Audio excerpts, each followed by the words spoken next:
बिहार और बिहारी खुद ही लोगों के लिए इंस्पिरेशन है। उस बिहार को इंस्पायर करने की ज़रूरत क्यों पड़ी? पटना में तो फ़ोन कॉल आता था, वहाँ फ़ोन कॉल की भी आवश्यकता नहीं थी। व्यक्ति चिट्ठी लेकर घर पे आते थे और दे जाते थे, उसमें लंबी लिस्ट रहती थी। नीचे लिखा रहता था गैंग का नाम, उसके नीचे बिहार सरकार और उसके नीचे भी एक नोट भी रहता था, उसमें लिखा रहता था इंस्टॉलमेंट में भी पेमेंट की सुविधा है। तो आईआईटीएन तो आप थे ही सर, इंजीनियर बन के भी देश की सेवा कर सकते हैं ना इंजीनियरिंग में। पहला दिन मेरी सर्विस का था, उस दिन जब भागलपुर में प्रोबेशनर थे, तो Munger SP was killed in a landmine blast. Sir आपको लगता है कि भारतीय इतिहास पूरे तरीके से सही पढ़ाया जा रहा है या फिर कहीं ना कहीं कोताही बरती जा रही है? कहीं न कहीं जो चीज़ें हमारे बच्चों को बताई जानी चाहिए, उसमें कुछ कमी रह जाती है। ऐसा नजर आया कि आपकी पोस्टिंग शटिंग हुई है, इसका रीजन क्या है? चांडाल को अपना गुरु स्वीकार करते हुए अद्वैत के संदेश के साथ पूरे भारत में भ्रमण करने लगे। आप सोचिए क्या बिहार की शक्ति थी, क्या दृष्टि थी। आपको लगता है कि बिहार में पुलिस का इकबाल खत्म हो गया है, कम हो गया है? शुक्राचार्य और उनकी बात करते हैं, तो उसमें हुआ कि कुछ पहले ब्राह्मणों को लिए प्रतिबंधित किया गया। आप डिफेंड तो करेंगे ना, पुलिस सिस्टम से है तो। मैं तो जो स्पष्ट है वही बोलूँगा और जो मैं मानता हूँ वही कहूँगा। शोभा आवतकर। बात करें तो उसमें सारी चीज़ें पब्लिक डोमेन में है, कैसे हुआ, क्या हुआ। सरकार ने भी स्पष्टीकरण पूछा था, मैंने भी उत्तर दिया। उसके बाद ही फिर मेरी पोस्टिंग अन्यत्र हुई। आपको लगता है कि आपके साथ जाती हुई है, गलत हुआ है? देखिए, जाति तो तब होगी जब आप उसके लिए तैयार होते हैं। Success is never lasting and failure is never final. Crime control का सबसे आसान तरीका क्या हो सकता है? देखिए, क्राइम कंट्रोल के लिए दो चीज़ें बड़ी आवश्यक हैं। पुलिस को ईमानदार होना चाहिए पहला, और कर्तव्यनिष्ठ होना चाहिए। But every action has its own consequences. जब लक्ष्य बड़ा हो तो परीक्षाएं आती हैं और परीक्षाओं के लिए तत्पर होना होगा। बहुत बड़े बड़े अपराधियों से आपका पाला पड़ा है, क्या लगता है कि अभी बाहुबली कल्चर जो है, बाहुबली राज जो है वो कायम है या अपराधियों का तरीका बदला है, अपराध करने का तरीका बदला है? आईपीएस आईएएस जो हैं वो सोशल मीडिया पे वायरल होने का चस्का उनको बहुत ज़्यादा रहता है। हम आईएएस ऑफिसर को ऐसे देखते हैं, उनकी छवि ऐसे देखते हैं कि जैसे ही वो आईएएस बनते हैं उसके बाद उनके रील्स वायरल होने लगते हैं, उनका अंदाज़ बदल जाता है। ऐसा दिखाया जाता है कि वो अगर गाड़ी से उतर रहे हैं तो बहुत सारे बाउंसर उनके पीछे चल रहे हैं।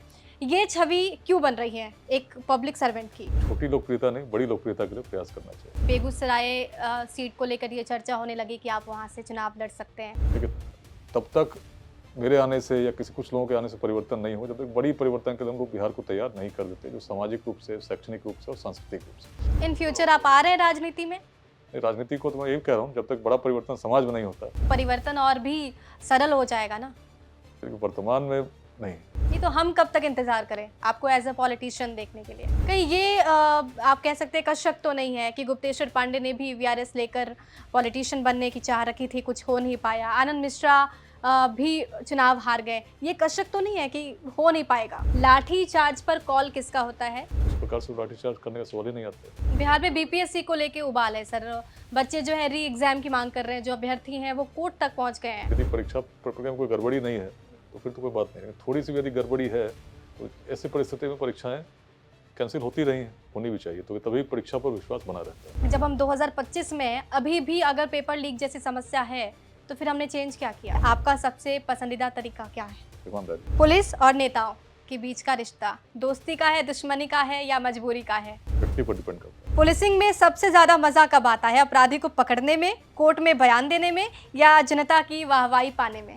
जब अपराधी को सजा मिलती है। अगर आपको बिहार में एक दिन का सुपर सीएम बना दिया जाए तो सबसे पहला ऑर्डर क्या होगा? कभी याद आता है जिन्होंने कहा था, तुम हमारे चोटियों की बर्फ को यूं मत खुरे दो, दहकता लावा हृदय में है कि हम ज्वालामुखी।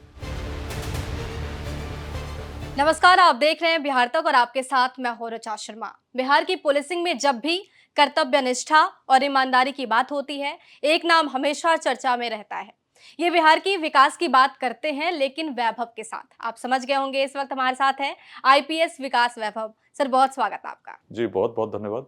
सर आपके नाम में ही बहुत कुछ छिपा हुआ है, बहुत मीनिंगफुल नेम है ये, विकास वैभव। ये नाम कैसे पड़ा, इसकी कहानी से शुरुआत करती हूँ। ये नाम मेरी माँ ने रखा था। इनफैक्ट हमारे जो परिवार है इसमें सबके नाम रखे जाते थे, तो सबके नाम पहले राम रहता था। समहाउ उस समय माँ को ऐसी फीलिंग आई कुछ ऐसा नाम रखा जाए, जैसे मेरे भाई हैं राम प्रवेश, और मेरा नाम रखा गया था रामकरण सिंह।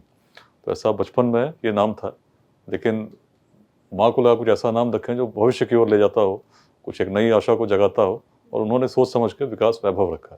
तो मैं तो जब से मैंने होश संभाला तो इसी नाम से जाना गया और इसी नाम से आज भी जो कर रहा हूँ शायद उसमें भी कुछ वैसा ही करने का प्रयास कर रहा हूँ जो मेरा नाम है।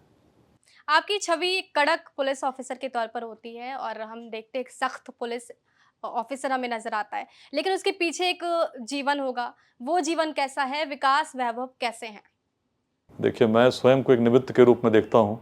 बिहार की प्राचीन दर्शन से, संस्कृति से अत्यंत प्रभावित हूँ। आज जब बिहार में चीज़ों को देखता हूँ, कई बार विचलित होता हूँ। लगता है बिहार ऐसा क्यों चल रहा है? और ये अवस्था आज से नहीं है। बहुत छोटा था, कई बार मैंने बताया है, 7th में था, 9th में था, बाल्यकाल में जो अनुभव हुए, उससे एक मन में भाव जगा कि क्यों ना अपने जीवन में कुछ ऐसा करूं कि बिहार पुनः उस गौरव को प्राप्त कर सके जिसके लिए प्राचीन काल से जाना जाता रहा हो। और तब से जीवन यात्रा एक अलग मोड़ पर चलती रही है। जो भी मैंने किया है, कहीं ना कहीं बिहार उसमें रहा है। और अब तो ऐसा लगता है जैसे मेरा जन्म ही इसलिए हुआ था कि बिहार में एक बड़ा परिवर्तन कर सकूं। हम हमेशा आपको देखते हैं सोशल मीडिया पर या फिर कहीं भी युवाओं को प्रेरित करते हुए। आपने एक इनिशिएटिव की शुरुआत की, लेट्स इंस्पायर बिहार। बिहार काफ़ी समृद्ध रहा, हमेशा से रहा। बिहार और बिहारी खुद ही लोगों के लिए इंस्पिरेशन है। उस बिहार को इंस्पायर करने की ज़रूरत क्यों पड़ी? देखिए, मैं जब बिहार को देखता हूँ तो मैं उद्दालक का स्मरण करता हूँ। ऋषि उद्दालक अपने पुत्र श्वेत केतु से कहते हैं, तत्त्वमसि, तुम वही हो। कहने का मतलब ब्रह्मांड की पूरी शक्ति तुम्हारे अंदर विद्यमान है। और ये भाव जो संस्कृति में आ जाए, उस संस्कृति में क्या स्त्री क्या पुरुष, किस जाति का हो, किस संप्रदाय को मानता हो, ये भाव मन में आ ही नहीं सकता। इसलिए बिहार के उस प्राचीन काल में हम देखते हैं जातियाँ थीं, लेकिन ऐसा जातिवाद जिसमें आज हम संघर्ष करते हैं, तब रहा होता तो न तो कभी मगध में नंद वंश का उदय होता, आचार्य चाणक्य भी चलते तो शायद चंद्रगुप्त की जाति खोजते, और वैशाली की स्थापना तो कोई सोच ही नहीं सकता था। विश्वविद्यालय भी हमारे जो स्थापित हुए किसी भेदभाव के आधार पर नहीं थे, बड़ी सोच के लोग थे। लेकिन आज जब स्थितियों को आप देखेंगे, आप सामान्य रूप से फेसबुक पर ये कभी आप खोल के देख लीजिए और बिहार के लोग क्या बात करते हैं, और बिहार के आम लोगों की तो बात छोड़ दीजिए। एक बड़े वरिष्ठ पत्रकार है, परसों की मैं बात कर रहा हूँ, उन्होंने अपने फेसबुक पर लिखा कि बिहार में ऊंची जाति के लोग इस प्रकार से नीची जाति के लोग के साथ करते हैं। दूसरे ने कटाक्ष कुछ और किया। इस प्रकार के विवरण से आप सोचिए क्या संदेश जाता है। वह बिहार जिसको कभी वेदांत को जन्म दिया, जिसमें कभी याज्ञवल्क्य जैसे लोग रहे, उद्दालक जैसे लोग रहे, उन्हीं के कारण तो हमारी संस्कृति ऐसी बनी जो छोटे छोटे भाव से ऊपर सोच सकी। आदि शंकराचार्य वेदांत के संदेश को लेकर चले दिग्विजय यात्रा पर, लेकिन उनको भी काशी आने पर यह अनुभूति हुई कि जिस वेदांत की सोच को लेकर मैं चल रहा था, मुझ में भी कमी थी।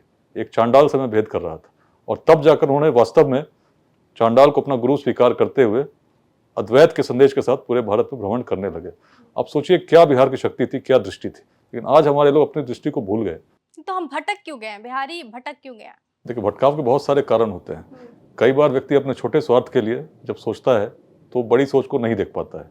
लेकिन जब हम ये सोचें कि हम कहाँ हैं, अब संसार में देखेंगे तो आप पाएंगे, यदि आपको लगता है कि कुछ मन में भ्रम है कि हम बहुत बड़े हैं, कुछ ऐसे हैं, शमशान घाट चले जाइए, आसमान को रात में देखिए, कितने तारे हैं, कितनी गैलेक्सीज हैं, हम कहाँ हैं। तो वास्तव में यदि अस्तित्व हम देखें तो जीवन का अस्तित्व तब है जब व्यक्ति उसकी पूरी यात्रा के अंत में संतुष्ट हो, उसे लगे कि हम।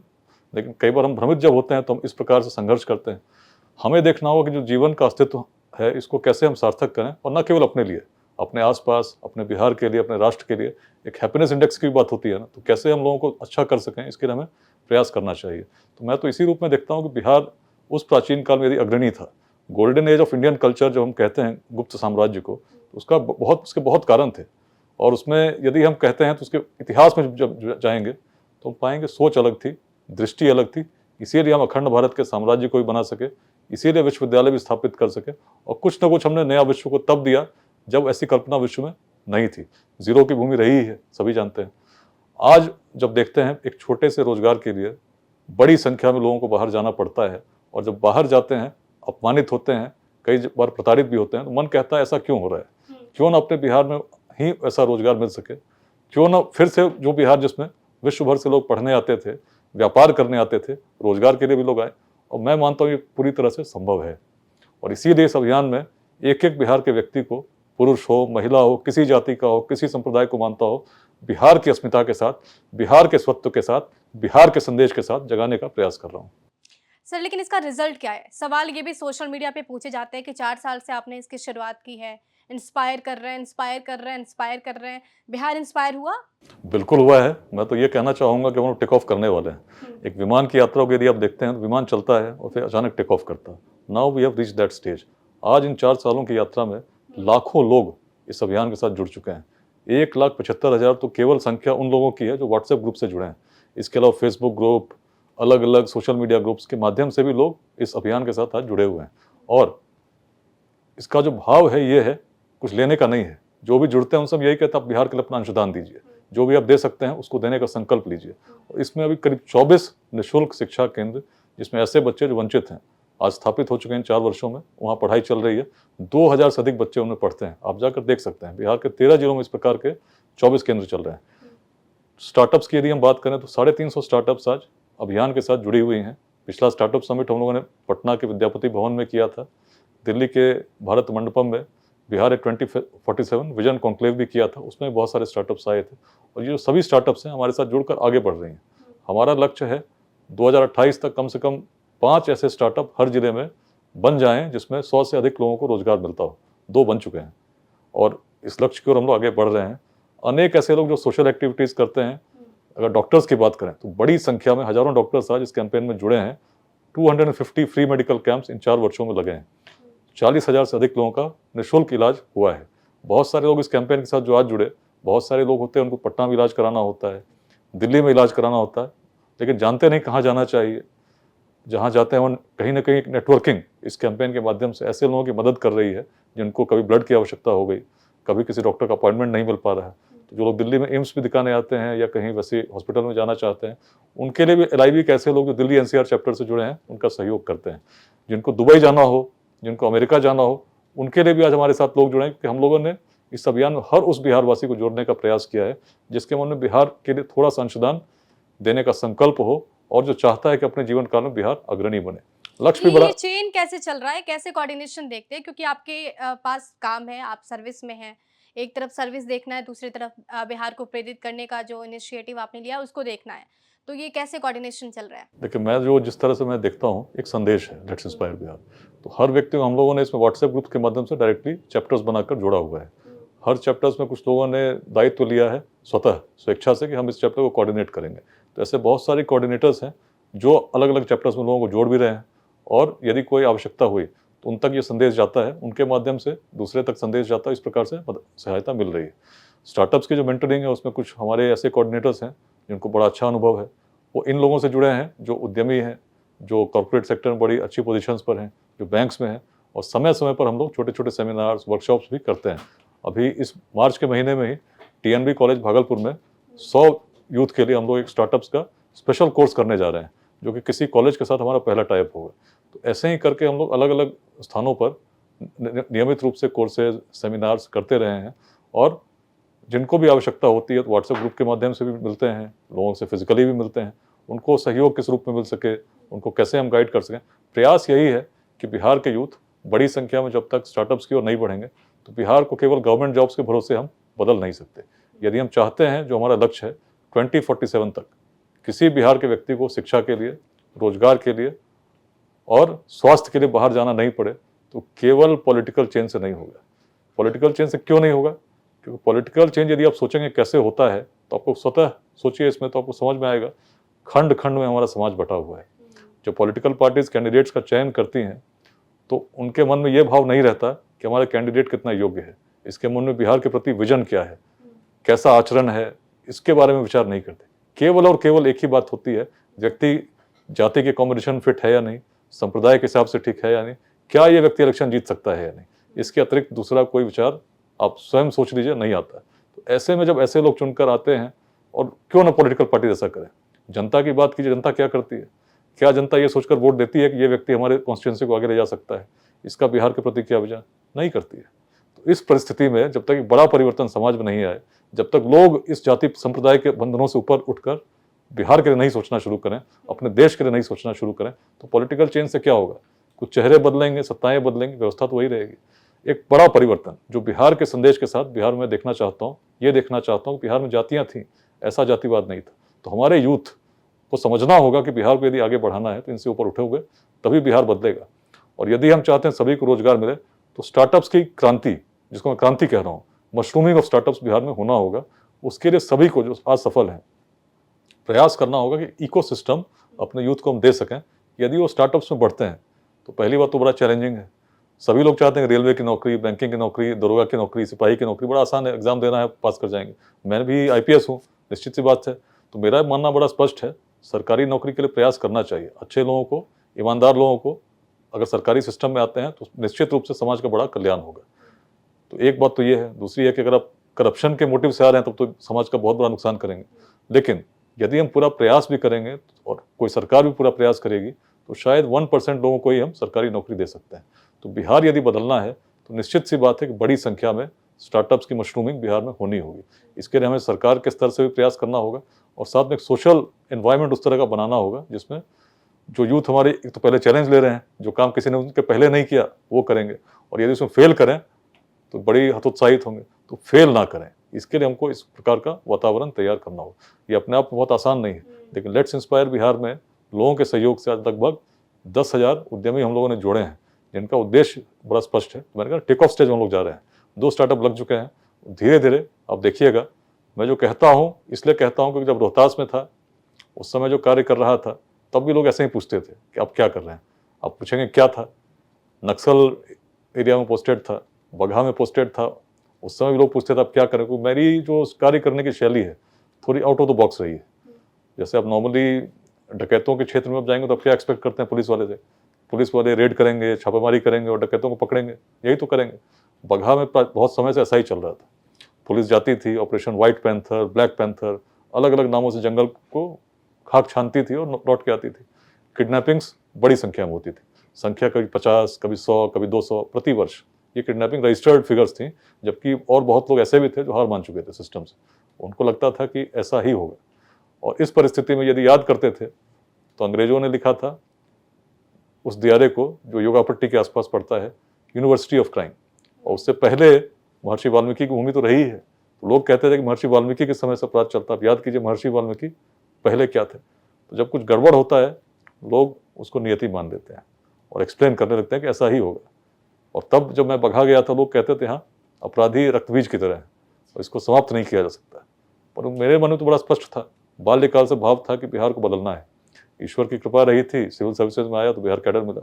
और बगहा में यदि कोई कहे कि आप नहीं कर सकते हैं तो ऐसा कैसे हो सकता है। तो मैंने जब सोचना शुरू किया तो देखा गन्ने की अवैध खेती हो रही थी जिससे सभी गैंग्स की इकोनॉमिक्स चल रही थी। उसको हम लोगों ने टारगेट किया, 320 एकड़ गन्ना लक्षित करके जब उसको काटा जाने लगा तो सरकार के खजाने में 25 लाख से अधिक रुपए 2006-07 में जमा हुए। रेड्स हुए, निश्चित रूप से गैंग्स पर बड़ा प्रभाव पड़ा, इकोनॉमिकली हैम्पर हो चुके थे, फिजिकली हैम्पर हो चुके थे। लेकिन वास्तविक फर्क तब पड़ा जब मन को हम लोगों ने जीतने का प्रयास किया। एक एक परिवार से हम लोग बात करने लगे और हमने कहने लगे कि यदि रत्नाकर ही रहे होते तो विश्व किस वाल्मीकि को जानता। Champaran is the land of change, आपको समझना पड़ेगा। और ये भाव जो मन से निकला था डकैतों तक के मन को छू गया और ऐसा प्रभाव पड़ा कि 26 गिरोहों ने सरेंडर कर दिया और जो संख्या 150 प्रतिवर्ष थी शून्य पर आ गई थी। जबकि किडनैपिंग इतनी स्थापित व्यवस्था थी वहाँ पर। पटना में तो फ़ोन कॉल आता था, बगहा में फ़ोन कॉल की भी आवश्यकता नहीं थी।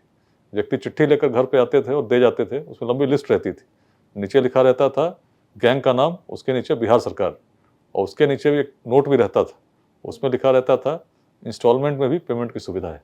तो अब सोचिए कितना स्थापित था, लेकिन नष्ट होने में इस पूरी व्यवस्था को केवल 1 से 1.5 वर्ष लगा, जबकि बहुत समय से लोग हार मान चुके थे। रोहतास में मैंने वही देखा, जिस समय बगहा में गन्ना कट रहा था, जिस समय बगहा में हम लोग बात कर रहे थे, लोग कह रहे थे क्या हो रहा है, इससे क्या फर्क पड़ेगा, ये तो चंपारण में कब से चल रहा है। लेकिन फर्क पड़ा, ये साक्षात था, स्पष्ट था, थिंग्स चेंज्ड। रोहतास में भी वैसे ही पहाड़ पर नक्सल बहुत समय से प्रभाव में थे, उनका आक्रमण मैदानी क्षेत्रों में होता था। डीएफओ शहीद हुए थे 2002 में, डीएसपी शहीद हुए 2006 में, प्रतिवर्ष पुलिसकर्मी मारे जाते थे। मेरे ऊपर भी सैकड़ों गोलियां चली, 6 इंच से चली, 3 सितंबर 2008। लेकिन मन बड़ा स्पष्ट था, परिवर्तन होगा तो गोली से नहीं होगा, बोली से होगा, मन जीतने से होगा। और तब एक एक आदिवासी से हम लोग संवाद करने लगे। सोन महोत्सव नाम का एक बड़ा आयोजन ग्रामीण क्षेत्रों में होने लगा, जिसमें आदिवासियों की अपनी विरासत को हम स्मरण करने लगे और कहने लगे जिस रोहतास दुर्ग को आप अपना उद्गम स्थल मानते हैं, उस पर तो आज काले झंडे 26 जनवरी और 15 अगस्त को लहराते हैं। लेकिन आप सोचिए आपके पूर्वज कैसे थे, जो उस प्राचीन काल में जब ऐसे संसाधन नहीं थे, ऐसे दुर्ग का निर्माण कर सकते थे। यदि वही ऊर्जा आप सही दिशा में आज लगाएंगे तो रोहतास का तो कायाकल्प हो जाएगा। इस बात को और स्पष्ट करने के लिए यूथ को हम लोगों ने टूरिस्ट गाइड बनने की ट्रेनिंग देने लगे। अब ये बात जहाँ टूरिज्म नहीं हो, जहाँ ऐसा वायलेंस का माहौल हो, जो भी सुनता था हंसता था, पुलिस क्या कर रही है? इनको तो ऑपरेशन करना चाहिए। ये यूथ को टूरिस्ट गाइड बनने की ट्रेनिंग दे रहे हैं, कंबल बांट रहे हैं, गेम्स करा रहे हैं, लेकिन फ़र्क क्या पड़ा? धीरे धीरे हर गांव में लोग विद्रोह कर गए। उग्रवादियों का विरोध पुलिस ने नहीं किया, गोलियां चली, एनकाउंटर्स हुए, लेकिन विरोध में एक शब्द हमने नहीं कहा। लोग कहने लगे, और लोग कहने लगे, इनके कारण हमारे क्षेत्र का विकास बाधित है। 2009 की 26 जनवरी को पहली बार ग्रामीणों के सहयोग के साथ तिरंगा गर्व के साथ रोहतास किले पर लहराया। उससे पहले काले झंडे लहराए जाते थे। ग्रामीणों के सहयोग के कारण ही बीएसएफ की कंपनी तक पर जब अटैक हो चुका था, पहली बार मई 2009 में लोकसभा का चुनाव 3 भवनों पर 16 कंपनी के साथ हम लोगों ने इसलिए किया ताकि क्षेत्र मुख्य धारा से जुड़े।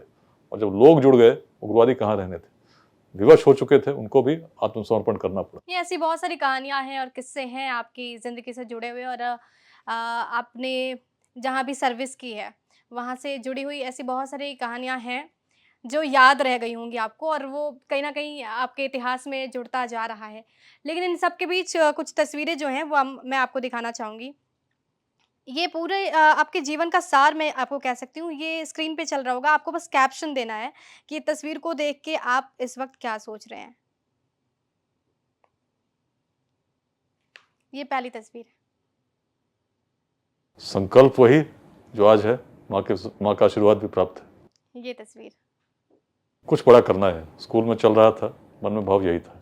अच्छा ये स्कूलिंग टाइम का है। स्कूल का ये सरदार पटेल विद्यालय दिल्ली लोधी स्टेट का है। आपको याद है? अच्छा, बिल्कुल याद है। ये तस्वीर, ये उस समय आईआईटी से पास आउट होने वाले थे। मुझे ये जो तस्वीर दिख रही है, उस दिन डिग्री मिली थी, उसी दिन का है। हाँ जी। तो ये आपका कमरा है जहाँ पे आप पढ़ाई करते थे? अध्ययन कर रहा था एक तपस्वी के रूप में, एक सन्यासी के रूप में, बिल्कुल अध्ययनरत था, और लक्ष्य था यूपीएससी में क्वालिफाई करने का, ताकि अपने देश की बढ़कर सेवा कर सकूं। तो आईआईटीएन तो आप थे ही सर, इंजीनियर बन के भी देश की सेवा कर सकते हैं ना इंजीनियरिंग में। बिल्कुल। आईआईएस क्यों? माफ कीजिएगा, आईपीएस क्यों? देखिए, उस समय जैसे मैंने कहा 7th में था, बहुत पहले, तो समस्तीपुर में एक घटना घटी थी पांडव स्थान में। पांडव स्थान मेरे ननिहाल के बगल में पड़ता है, और उस समय लोगों को पता चला कि यहाँ पर लोग कुछ प्राचीन ईंटें मिल रही हैं, कुछ सोने के सिक्के मिल रहे हैं, और लूट मच गई। जिसको जहाँ इच्छा हुई खोदने लगे और चीज़ों को ले जाने लगे। और तब मेरे मन में भाव जगा कि इस प्रकार तो विरासत नष्ट हो जाएगी, कैसे इसको रोकूं। एक बच्चे की तरह मैं सोचता था कैसे इसको करूं, लेकिन मेरे मन में कुछ समझ में नहीं आ रहा था। और तब मैंने सुना कि अगले दिन प्रशासन का आदेश आया, पुलिस फोर्सेज आ गई, और जिस प्रकार से चीज़ें चल रही थी रुक गई। तो मेरे मन में तभी कहीं ना कहीं ये भाव जगा था कि जब बड़ा होऊंगा तो कुछ ऐसा जरूर करूंगा जिससे समाज में एक बड़ा परिवर्तन कर सकूं और कुछ अच्छा कर सकूं। ये तो 7th की बात हुई। 9th में भोपाल गए तो वहाँ बच्चों ने बिहारी बोल के चिढ़ाना शुरू किया, और तब मन में बड़ी पीड़ा हुई। घर आता रोता था अकेले में कि भाई बिहारी शब्द तो सम्मान का प्रतीक होना चाहिए।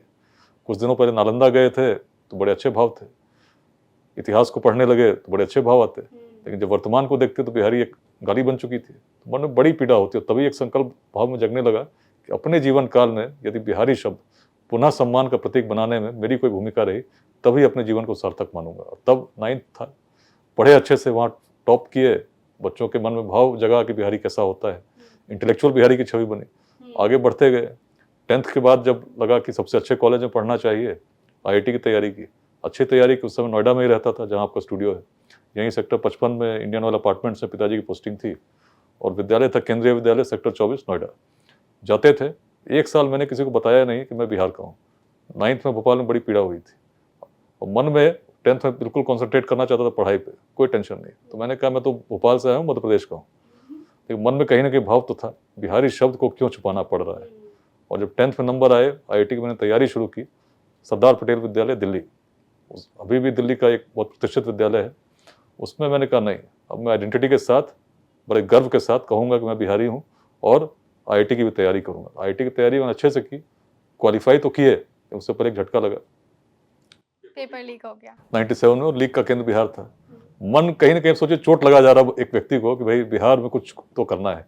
आईआईटी पहुंचे, फर्स्ट ईयर के बाद पिताजी की पोस्टिंग हो गई फिर से बेगूसराय, बरौनी रिफाइनरी। गर्मी की छुट्टी में जाना मना हो गया कि पकड़ के शादी हो सकती है। और तब वही समय था जब आईआईटी की लाइब्रेरी में घूमते घूमते उपनिषद की ओर हाथ गया। बृहदारण्यक उपनिषद को मैंने उठाया, गार्गी को जाना, याज्ञवल्क्य को जाना, चाणक्य उपनिषद पढ़ने लगे तो श्वेत केतु को जाना, उद्दालक को जाना। और तब मन में भाव जगा, बिहार ऐसा नहीं था, और यदि मैं जग गया हूँ तो मेरा धर्म बनता है कि मैं भी बिहार वासियों को जगाऊं और बताऊं कि तुम अलग लोग थे, तुम्हारी सोच अलग थी, हमारे पूर्वज कुछ और सोचते थे, और यही कारण था हम तब अग्रणी थे। और इसी कारण से जब आईआईटी आए तो लगा कि अपने लिए तो नौकरी करते सभी करते हैं, विदेश में मेरी नौकरी लगी थी, जर्मनी में लगी, एक बड़ी कंपनी में लगी, मैंने कहा अपने लिए कर लूँगा तो सभी करते हैं, लेकिन मेरे मन में जो बचपन से भाव चल रहा है, यदि मैं समाज को कुछ नहीं दे सकूँ तो भाव मुझे जब आगे होगा तो लगेगा तुमने क्या किया। इतनी क्रांतिकारी सोच कहाँ से आई है? पिता से आई, फैमिली से आई? नहीं तो मैं इस प्रकार से तब ही मन में लगा कि अगर सिविल सर्विसेज में जाता हूँ तो शायद मैं कम उम्र में कुछ अच्छा कर सकूँगा, समाज से जुड़ सकूँगा। क्रांतिकारी सोच यदि मैं कहूँ तो कहीं न कहीं गाँव की मिट्टी से या उससे भी कह सकता हूँ पूर्वजों से आई होगी। मेरे जो दादाजी थे वो स्वतंत्रता सेनानी थे, काफ़ी समय 1942 में जेल में भी रहे और मन में देश के प्रति एक भाव था, वो बड़े विरक्ति का भाव भी उनमें था। तो कहीं न कहीं कुछ संस्कार तो परिवार से ज़रूर आते हैं। मेरे पिताजी भी बड़े ईमानदार रहे और उनके मन में बड़ा ये चलता था कि बेटा तुम सरकारी सिस्टम मत जाना, ईमानदारी से प्राइवेट में काम करो, अच्छे कमाओ, विदेश जाओ। नौकरी भी लग चुकी थी और मेरे मन में था कि नहीं मुझे तो बिहार के लिए कुछ करना है, तो बड़ा मना करते थे। लेकिन फाइनली जब उन्होंने देखा कि बेटा मानेगा नहीं, तो उन्होंने कहा बेटा अब जा तो रहे हो, लेकिन मेरी एक बात मानना, जो भी करना ईमानदारी से करना है, इसमें कहीं कोई कॉम्प्रोमाइज़ नहीं होना चाहिए, ताकि बाप को भी गर्व हो कि भाई मैंने बेटा जो पैदा किया तो बेटा मेरा ईमानदार रहा है। नहीं तो आपकी ईमानदारी की एक तस्वीर मैं आपको दिखा देती हूँ। ये तस्वीर, ऑपरेशन विध्वंस। जी, रोहतास की पहाड़ी पर था, उस जो तस्वीर है इसके पीछे नक्सली नारे भी लिखे हुए हैं। ये बुधवा गाँव का स्कूल है। हाँ, और आप एप्पल खा रहे हैं, सुकून से एप्पल खा रहे हैं। ऑपरेशन सफल हो गया आपका। शाम में वहीं नाइट कैंप लगा था हमारा, रात में वहीं रुके थे और इसके जस्ट पहले एक गाँव था जहाँ उससे पहले कैंप लगा था। वहाँ जब बल्ब जला था शाम में, तो गाँव के सारे बच्चे जमा हो गए थे। उन लोगों ने वर्ष 2008 के अक्टूबर तक ज़िंदगी में बल्ब नहीं देखा था। आप सोच सकते हैं कैसा इलाका वो रहा होगा। कुछ वैसा ही इलाका ये भी था।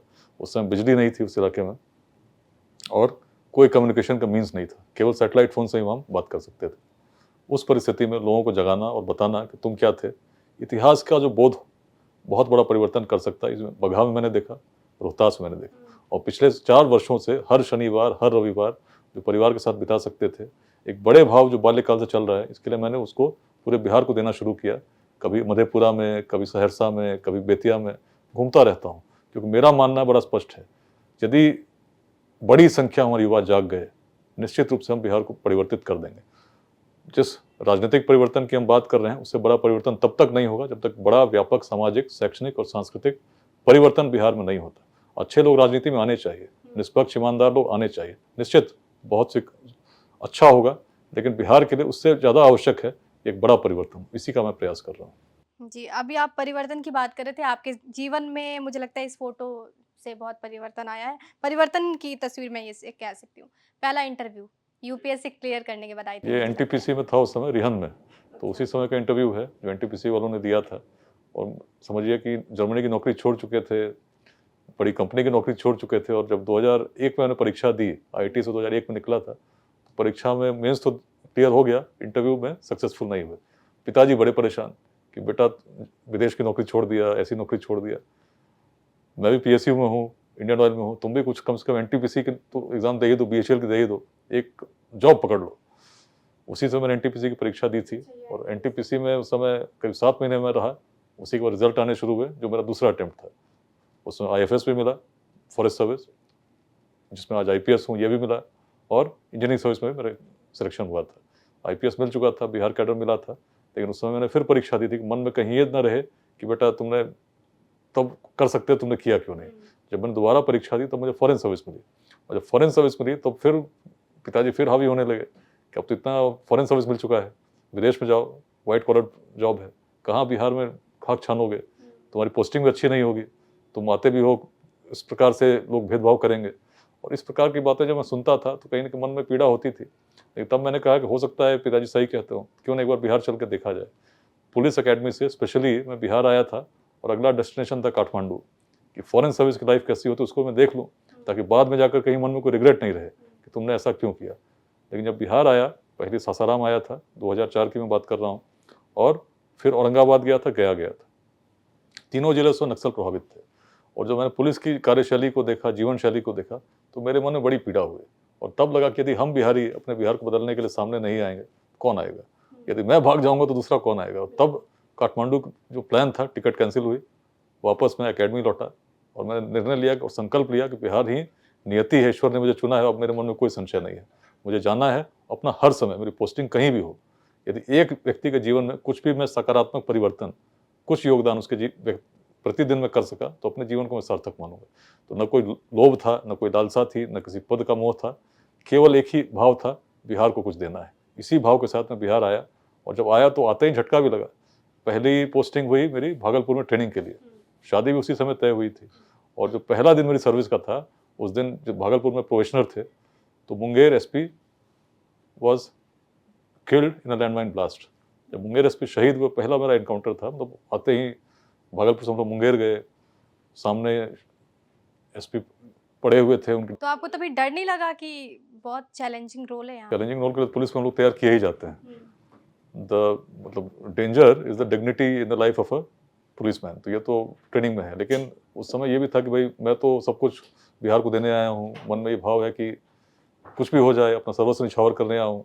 ये तस्वीर है आपकी शादी की? जी, शादी की है। तो शादी मेरी हुई थी फरवरी 2005 में, और मैं जनवरी की बात कर रहा हूँ। उस समय मैंने वाइफ को, उस समय हमारी शादी होने वाली थी, मैंने कहा कि आप एक बार सोच लीजिए कि जिससे आपकी शादी होने वाली है, ये आदमी थोड़ा अलग है, थोड़ा खिसका हुआ है, जिसको कहते हैं ये समाज को कुछ देना चाहता है। तो हो सकता है कि इसमें बहुत डेंजरस भी हो, जैसे आज एसपी शहीद हो गए, तो कल को ऐसी न्यूज़ भी आपको मिल सकती है, because I am going to take on dangers, I am going to things, मतलब सामने से I will collide with things, जो चीज़ें गड़बड़ होंगी तो मैं सामने से भिड़ूंगा। तो इसलिए आप तैयार रहना कि जीवन में कुछ कुछ हो सकता है। तो उन्होंने कहा नहीं, मुझे कोई इस प्रकार का भाव नहीं है, बस मुझे, मेरा भी मन में बड़ी स्पष्टता है कि मैं चाहता हूँ मेरा हस्बैंड ईमानदार होना चाहिए। तो कहीं ना कहीं सब कुछ मैच कर रहा था, और तो 20 वर्ष हो गए शादी के, और जो भी रहा है वाइफ का पूरा सपोर्ट रहा है, और जो अभियान भी चल रहा है, तो वाइफ फैमिली सबके सपोर्ट के कारण ही आज मैं ये कर पा रहा हूँ, और आगे भी करता रहूँ। पहली बार जब आपने वर्दी पहनी थी तो मन में ख्याल क्या आया था? मन में ख्याल यही तक वर्दी मिली है, एक बड़ा दायित्व तो मिला है ना, उस दायित्व को निभाना है, जो सही है वही करना है, जो सही नहीं है कभी नहीं करना है। अभी आपको लगता है कि आप सही कर रहे हैं? निश्चित रूप से मन में ये संतुष्टि अवश्य है। आज तक कभी भी कोई डिलेमा हुआ है, कभी मैंने गलत नहीं किया है, जो भी किया है सही किया है। बड़े बड़ों से भिड़ंत हुई है, लेकिन मन में भाव यही रहा है, बी फर्म बट पोलाइट। और यदि आप सत्य के साथ होते हैं तो शक्ति अपने आप कहीं ना कहीं से आ जाती है। मैं तो वेदांत से ही आगे बढ़ा, परिवर्तन मेरे जीवन में आया, तो मन में वो भाव कि मैं तो कुछ नहीं हूँ, केवल निमित्त हूँ, लेकिन जो कर रहा हूँ उसमें पूरी शक्ति इसलिए है क्योंकि ईश्वर का अंश मुझ में है। तो मैं जो भी करता हूँ, कहीं ना कहीं से जब एक डिलेमा आता है, तो आंखें बंद करके सोचता हूँ करना क्या चाहिए। वो सही संदेश अपने आप मिलता है कि ये करना चाहिए और ये नहीं करना चाहिए। आप बेहतरीन आईपीएस तो हैं ही, लेकिन इसके साथ ही आप इतिहास प्रेमी भी हैं। लगातार सोशल मीडिया पे हमने आपके कंटेंट्स देखे हैं। एक इंजीनियर वाला आईपीएस ऑफिसर इतिहास के प्रति इतनी रुचि कैसे रखता है? देखिए, कहीं ना कहीं सबके पीछे बिहार ही है। बिहार के इतिहास को जब देखते हैं तो मन में बड़े गौरव की अनुभूति होती है। ज्ञान की भूमि, शौर्य की भूमि, उद्यमिता की भूमि। आज के यूथ को देखते हैं तो बड़े भटके हुए देखते हैं, कोई जाति के नाम पर संघर्ष कर रहा है, कोई संप्रदाय के नाम पर डर रहा है, और तब मन में भाव आता है कि बिहार जो प्राचीन काल में ऐसा था, आज के यूथ क्यों नहीं जानते। इसी भाव ने मुझे इतिहास के प्रति और आकर्षित किया, और मेरे मन में भाव जगह क्यों ना सबको बताऊं। And that is how I started blogging. Silent pages का नाम से ब्लॉग मैंने 2013 में शुरू किया था। लिखते रहे, revisiting India's past. Revisiting India's past. Mahabharat मैंने पूरी पढ़ी, उपनिषद सारे पढ़े, ऋग्वेद पढ़ा, बहुत सारे हिस्टोरिकल डॉक्यूमेंट्स। मेरे घर में आज 5000 बुक्स की लाइब्रेरी है जो मैं पढ़ता रहता हूँ। लेकिन 2021 आते आते मन में ये भाव जगा कि इस तरह से तो मैंने करीब 25 वेल डॉक्यूमेंटेड रिसर्च आर्टिकल्स मेरे उस पर ब्लॉग पे हैं। तो ये तो लिखते लिखते जीवन बीत जाएगा, लेकिन बहुत बड़ा परिवर्तन क्या आएगा? कुछ रिसर्चर्स पढ़ेंगे, कुछ स्टूडेंट्स पढ़ेंगे। परिवर्तन तो तब आएगा जब एक एक व्यक्ति को हम जोड़कर उस श्रृंखला का निर्माण करेंगे जो औरों को प्रेरित करे। And that is how let's inspire Bihar, it's sprang up. अच्छा, कोई ऐसा ऐतिहासिक तथ्य आपके सामने आया हो पढ़ाई के दौरान, जब आपको लगा हो कि ये तो बहुत हैरान करने वाला फैक्टर है अपने इतिहास से जुड़े हुए? देखिए, ऐसे तो मतलब बहुत सारी है ना लैंडमार्क्स, पॉइंट्स इन हिस्ट्री जहाँ लगता है कि अगर उस समय ऐसा नहीं हुआ होता तो ऐसा हो जाता। जैसे कि बहुत सारे मोमेंट्स हैं, जैसे अब हेमू विक्रमादित्य बात सुनते हैं। अकबर उस समय 13 साल के थे। हेमू को अगर चोट नहीं लगी होती तो युद्ध जीत रहे थे, लेकिन अचानक चीज़ें बदल गई। तो ऐसे बहुत सारे मोमेंट्स हैं हिस्ट्री में। जैसे अब ईस्ट इंडिया कंपनी जब आई तब भी जो युद्ध हुआ, तो उसमें लगभग ईस्ट इंडिया कंपनी आराम से बहुत निकल गई। उस समय लगता है यदि कोई उस समय संगठित कर रहा होता तो चीज़ें बदल चुकी होती। तो बहुत सारे मोमेंट्स हैं जिसमें हमको हिस्ट्री से सीखना होगा कि यदि हम उस समय त्रुटि नहीं करते, संगठित रहते, मिलकर रहते, तो शायद हमारी स्थिति नहीं होती। सर, आपको लगता है कि भारतीय इतिहास पूरे तरीके से सही पढ़ाया जा रहा है या फिर कहीं ना कहीं कोताही बरती जा रही है? देखिए, इतिहास में सही तरीके से पढ़ाया तो मैं निश्चित रूप से, बहुत सारे इंटेलेक्चुअल स्कॉलर्स लोग लग के पढ़ाते हैं, कहीं ना कहीं जो चीज़ें हमारे बच्चों को बताई जानी चाहिए उसमें कुछ कमी रह जाती है। जैसे जिन कारणों से भारत पराजित हुआ या जिन कारणों से कभी बिहार महान था, इसको तो हम बताते ही नहीं। हम बहुत मैकेनिकली अपनी हिस्ट्री को पढ़ाते हैं। लेकिन यदि अरब इन्वेजन ऑफ सिंध, जो पहला इन्वेजन था इंडिया पे, जिसमें फॉरेनर्स आए और उन्होंने उस प्रकार से यहाँ इस्टेब्लिश हो गए, उसको यदि हम पढ़ते हैं तो हम पाएंगे कहीं ना कि उसमें रोल हमारे किसी भारतीय का ही था, जिन्होंने आमंत्रित भी किया, जिन्होंने उसको प्रश्रय भी दिया, और बाद में वो भी नष्ट हो गए। बहुत सारे ऐसे इंस्टेंसेस हैं जब फॉरेन आक्रमण जब भी हुआ तो अग्रेसर तो बाहर से आए थे, लेकिन सपोर्ट करने वाले कहीं ना कहीं अपने घर के ही थे, जो उस समय उनके उस समय के शासन से कुछ डिफरेंसेस होंगे। और आज भी आप देखेंगे, ये हम आपस में जब संघर्ष करते हैं तो बाहरी हम पर हावी हो सकते हैं। ये एक बहुत बड़ा लेसन है हमारी हिस्ट्री से। तो हमें देखना होगा कि अपने जो भी संघर्ष हैं, वैशाली का नाश, वैशाली का पतन, वैशाली की स्थिति ये थी कि मगध भी आगे बढ़ने में वैशाली को सबसे बड़ा रोड़ा मानता था, क्योंकि वैशाली की सोच बड़ी थी, मगध की सोच भी बड़ी थी। मगध में नंद वंश का जब उदय हुआ था, निश्चित एक बड़ी सोच को दर्शाता था, लेकिन वैशाली की सोच तो उससे भी बड़ी इसलिए थी कि वहाँ सोच थी कोई व्यक्ति शासक बन सकता है, उसको चुना भी जा सकता है, उसको केवल युद्ध करने की आवश्यकता नहीं है, उसके गुणों के लिए हम चुन सकते हैं। और एक एक वैशाली वासी उस वैशाली को इसलिए अपनी भूमि मानता था क्योंकि शासक वह भी बन सकता था। इस प्रकार से उसकी जो सेना थी उसमें भी एक अलग संकल्प था। जो मगध के सैनिक थे उनको वेतन मिलता था, लेकिन वैशाली की न केवल सेना, आम लोग भी लड़ने के लिए तत्पर रहते थे कि वैशाली उनकी थी। उस वैशाली का पतन इसलिए हुआ चूंकि आपस में फूट पड़ गई, और जब फूट पड़ी मगध को मौका मिल गया। एक बड़ी कहानी वैशाली में, अभी मैं भाषण दे रहा था, लोगों को समझा रहा था, तो मैंने अच्छे से उस पूरी कहानी को भी साझा किया कि एक अमात्य वसाकार ने उस पूरी वैशाली को नष्ट कर दिया। तो सोचिए, जब हम बड़े शक्तिशाली होते हैं तो भी हमारे अंदर कितनी बड़ी कमी छुपी रहती है जिसका लाभ कोई उठा सकता है। तो हमें जब आगे बढ़ते हैं सोचना होगा कि कैसे छोटे छोटे संघर्षों से हम ऊपर उठ सकें। बिहार की स्थिति यदि आज देखें, छोटे छोटे वादों में लड़े पड़े हैं। अभी लेट्स इंस्पायर बिहार का किसी ने मधेपुरा जिले में पोस्ट किया कि मैं तो इस अभियान से जुड़ा हूँ, मैं जाना चाहता हूँ। नीचे मैंने कमेंट पढ़ रहा था, तो कमेंट में किसी से लिखा, ये तो इस जाति के व्यक्ति के द्वारा चलाया जाता है, इससे क्यों जुड़े हुए हो? तो उसने फिर नीचे कमेंट में लिखा कि यही तो ये बात कह रहे हैं कि जाति से ऊपर उठो। तो मैंने कहा देखो, 4 वर्ष हो रहे हैं बिहार में, आज भी 4 वर्षों में इतना जरूर है कि लोग जाति की बात करते हैं, लेकिन मैंने ऐसे लोगों को तैयार कर दिया है जो बता रहे हैं कि बिहार को जाति से ऊपर उठना चाहिए। तो यही एक बड़ी सफलता है। और हर जिले में ऐसे बड़े संख्या में यूथ आज तैयार हैं जो हर जाति के हैं, हर धर्म से हैं, तो इस बात का प्रतिनिधित्व नहीं कर रहे कि हम इस जाति के हैं या इस धर्म के हैं, केवल बिहार की बात करते हैं। और जितने भी हमारे कार्यक्रम हुए, बेगूसराय में 50,000 से अधिक की भीड़ थी, वही लगभग सासाराम की स्थिति थी। हजारों की भीड़ छपरा में, आरा में, वैशाली में संकल्प ले रही थी कि बिहार को हम बदलेंगे। और 22 मार्च 2025 को पटना के बापू सभागार में, पटना का अभी तक का सबसे बड़ा कार्यक्रम निर्धारित है, पूरे बिहार से लोग आएंगे इसी संकल्प को लेने के लिए कि इस अभियान को एक नई गति देनी है, एक नई दिशा देनी है। Now we are entering the take off stage. अभी तक हम लोग लाखों तक थे, अब करोड़ों तक पहुंचना है।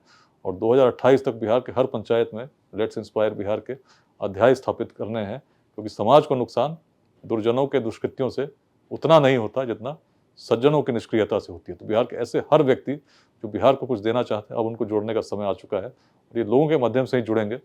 यही संकल्प लेने के लिए हम लोग इस बार बापू सभागार में मिलने जा रहे हैं। आईपीएस विकास वैभव के यात्री मन की अगर बात की जाए तो उसकी इच्छा क्या है? अपने जीवन काल में बिहार को विकसित देखूं, भारत को विकसित देखूं, और उसमें अपनी एक बड़ी भूमिका देखूं। इसी रूप को मैं उसी दिशा में चल रहा हूं। अच्छा सर, अगर आपकी पोस्टिंग का हम जिक्र करें तो हमने जो भी पोस्टिंग आपकी देखी है इन वर्षों में, विगत वर्षों में, उसमें ऐसा नजर आया कि आपकी पोस्टिंग शटिंग हुई है। इसका रीजन क्या है? देखिए, मैं तो जहाँ भी सैलरी उतनी मिलती रही है, बल्कि सैलरी तो बढ़ती रही है, तो मैं तो किसी पद को उस रूप में नहीं देखता। हर प्रकार का दायित्व अलग अलग होता है, और मेरे ये मन में भाव है कि जिस समय ईश्वर चाहता है कि आप कुछ आगे बढ़ें, कुछ करें, तो जो भी हो रहा होता है आपके हित में ही हो रहा होता है। आपको लगता है इसके पीछे पॉलिटिकल इन्फ्लुएंस है? मैं तो ईश्वर की दृष्टि देख रहा हूँ कि ईश्वर ने मुझे आज जैसे adviser Bihar state planning board हूँ, तो बड़ा अच्छा अवसर है। बिहार के इतिहास को और अच्छे से पढ़ रहा हूँ, उसकी दृष्टि को समझ रहा हूँ, बिहार विजन ऑफ 2047 जो डेवलप में कर पा रहा हूँ, आर्टिफिशियल इंटेलिजेंस या जितनी भी चीज़ें मैं बात आज कर पा रहा हूँ, इसलिए कर पा रहा हूँ कि पिछले 1-2 वर्षों से मैंने बहुत अध्ययन किया है। और बिहार की इकोनॉमी, जैसे पर कैपिटा इनकम बिहार की आप देखेंगे तो पूरे भारत में सबसे पिछड़ी है। करीब 5,000 रुपये प्रति माह बिहार में लोग कमाते हैं, जबकि सिक्किम में 48,000 है। और इस भाव से यदि आप सोचें कि 2047 तक कैसे भारत विकसित होगा, तो अच्छी बात यह है कि बिहार का ग्रोथ रेट 14.5% है, जो किसी इकोनॉमी के लिए more than 10% growth rate is very good. लेकिन दुखद बात यह है कि अगर ये ग्रोथ रेट भी रहता है तो भी एक दशक में बहुत ज़्यादा परिवर्तन नहीं आएगा। अगर 5,000 आप 10,000 तक पहुँचेंगे, जबकि आज 48 सिक्किम आज ही है, तो टारगेट आपने 2047 ही क्यों रखा, 2047 क्यों? ये तो ऐसा बीजेपी से इन्फ्लुएंस लग रहा है। नहीं, नहीं, ऐसा नहीं है। देखिए, ये तो खैर प्रधानमंत्री मोदी जी का विज़न तो है ही है, लेकिन ये बहुत बड़ा विज़न है, जो कि किसी भी राष्ट्र के लिए अगर 100 वर्ष उसकी स्वतंत्रता के होते हैं, निश्चित हर राष्ट्र की कामना होगी, कल्पना होगी, कुछ ऐसा होना चाहिए, जो हमारे इतिहास में जो गौरव रहा है, उसको पुनः स्थापित करें। बहुत दिनों से हम पराधीन रहे, तो हम नहीं कर पा रहे। तो भारत की तो हर भारतीय चाहता है, तो इसको गति कैसे देंगे? यदि बिहार विकसित नहीं हुआ, तो भारत कैसे विकसित होगा? तो इसलिए बिहार को एक बड़ा प्रयास करना होगा। लेकिन यदि आप देखें, पर कैपिटा इनकम सबसे पिछड़े हम हैं। ग्रोथ रेट हमारी बहुत अच्छी है, लेकिन इतना होना भी पर्याप्त नहीं है। एक क्रांति चाहिए, और क्रांति केवल तभी हो सकती है जब उद्यमिता की ओर हम बढ़ें, हर बिहारवासी को हम शिक्षित कर सकें, स्किल्ड कर सकें। और इसी के लिए सोशल लेवल पर एक बड़े, जो मैंने परिवर्तन की बात कही, केवल पॉलिटिकल से नहीं होगा। एक बड़ा अभियान जो हम लोग कर रहे हैं, इसमें हर बिहारवासी को सहयोग करना होगा। ये मैं आपको बहुत आश्वस्त कर सकता हूँ, मेरा कोई स्वार्थ नहीं है। यदि आपको लगता होगा मेरा यदि कोई भी थोड़ा भी स्वार्थ है, तो यही है कि बिहार को अपने जीवन काल में अग्रणी देखना चाहता हूँ। इसलिए देखना चाहता हूँ कि बिहार नहीं हुआ तो भारत भी विकसित नहीं हो सकता। अच्छा, बिहार की अगर बात करें तो बहुत सारे ऐसे आईपीएस है जिन्होंने नौकरी अपनी छोड़ दी है, चाहे हम आनंद मिश्रा की बात करें, शिवदीप लांडे की बात करें, गुप्तेश्वर पांडे जी की बात करें। इन्होंने सब नौकरी छोड़ने का कारण जो है वो एक ही बताया है, बिहार का विकास। लेकिन उसके बावजूद भी विकास हो क्यों नहीं रहा है? देखिए, व्यक्ति जब सर्विस में आता है, तो मैंने भी बताया मैं क्यों आया था।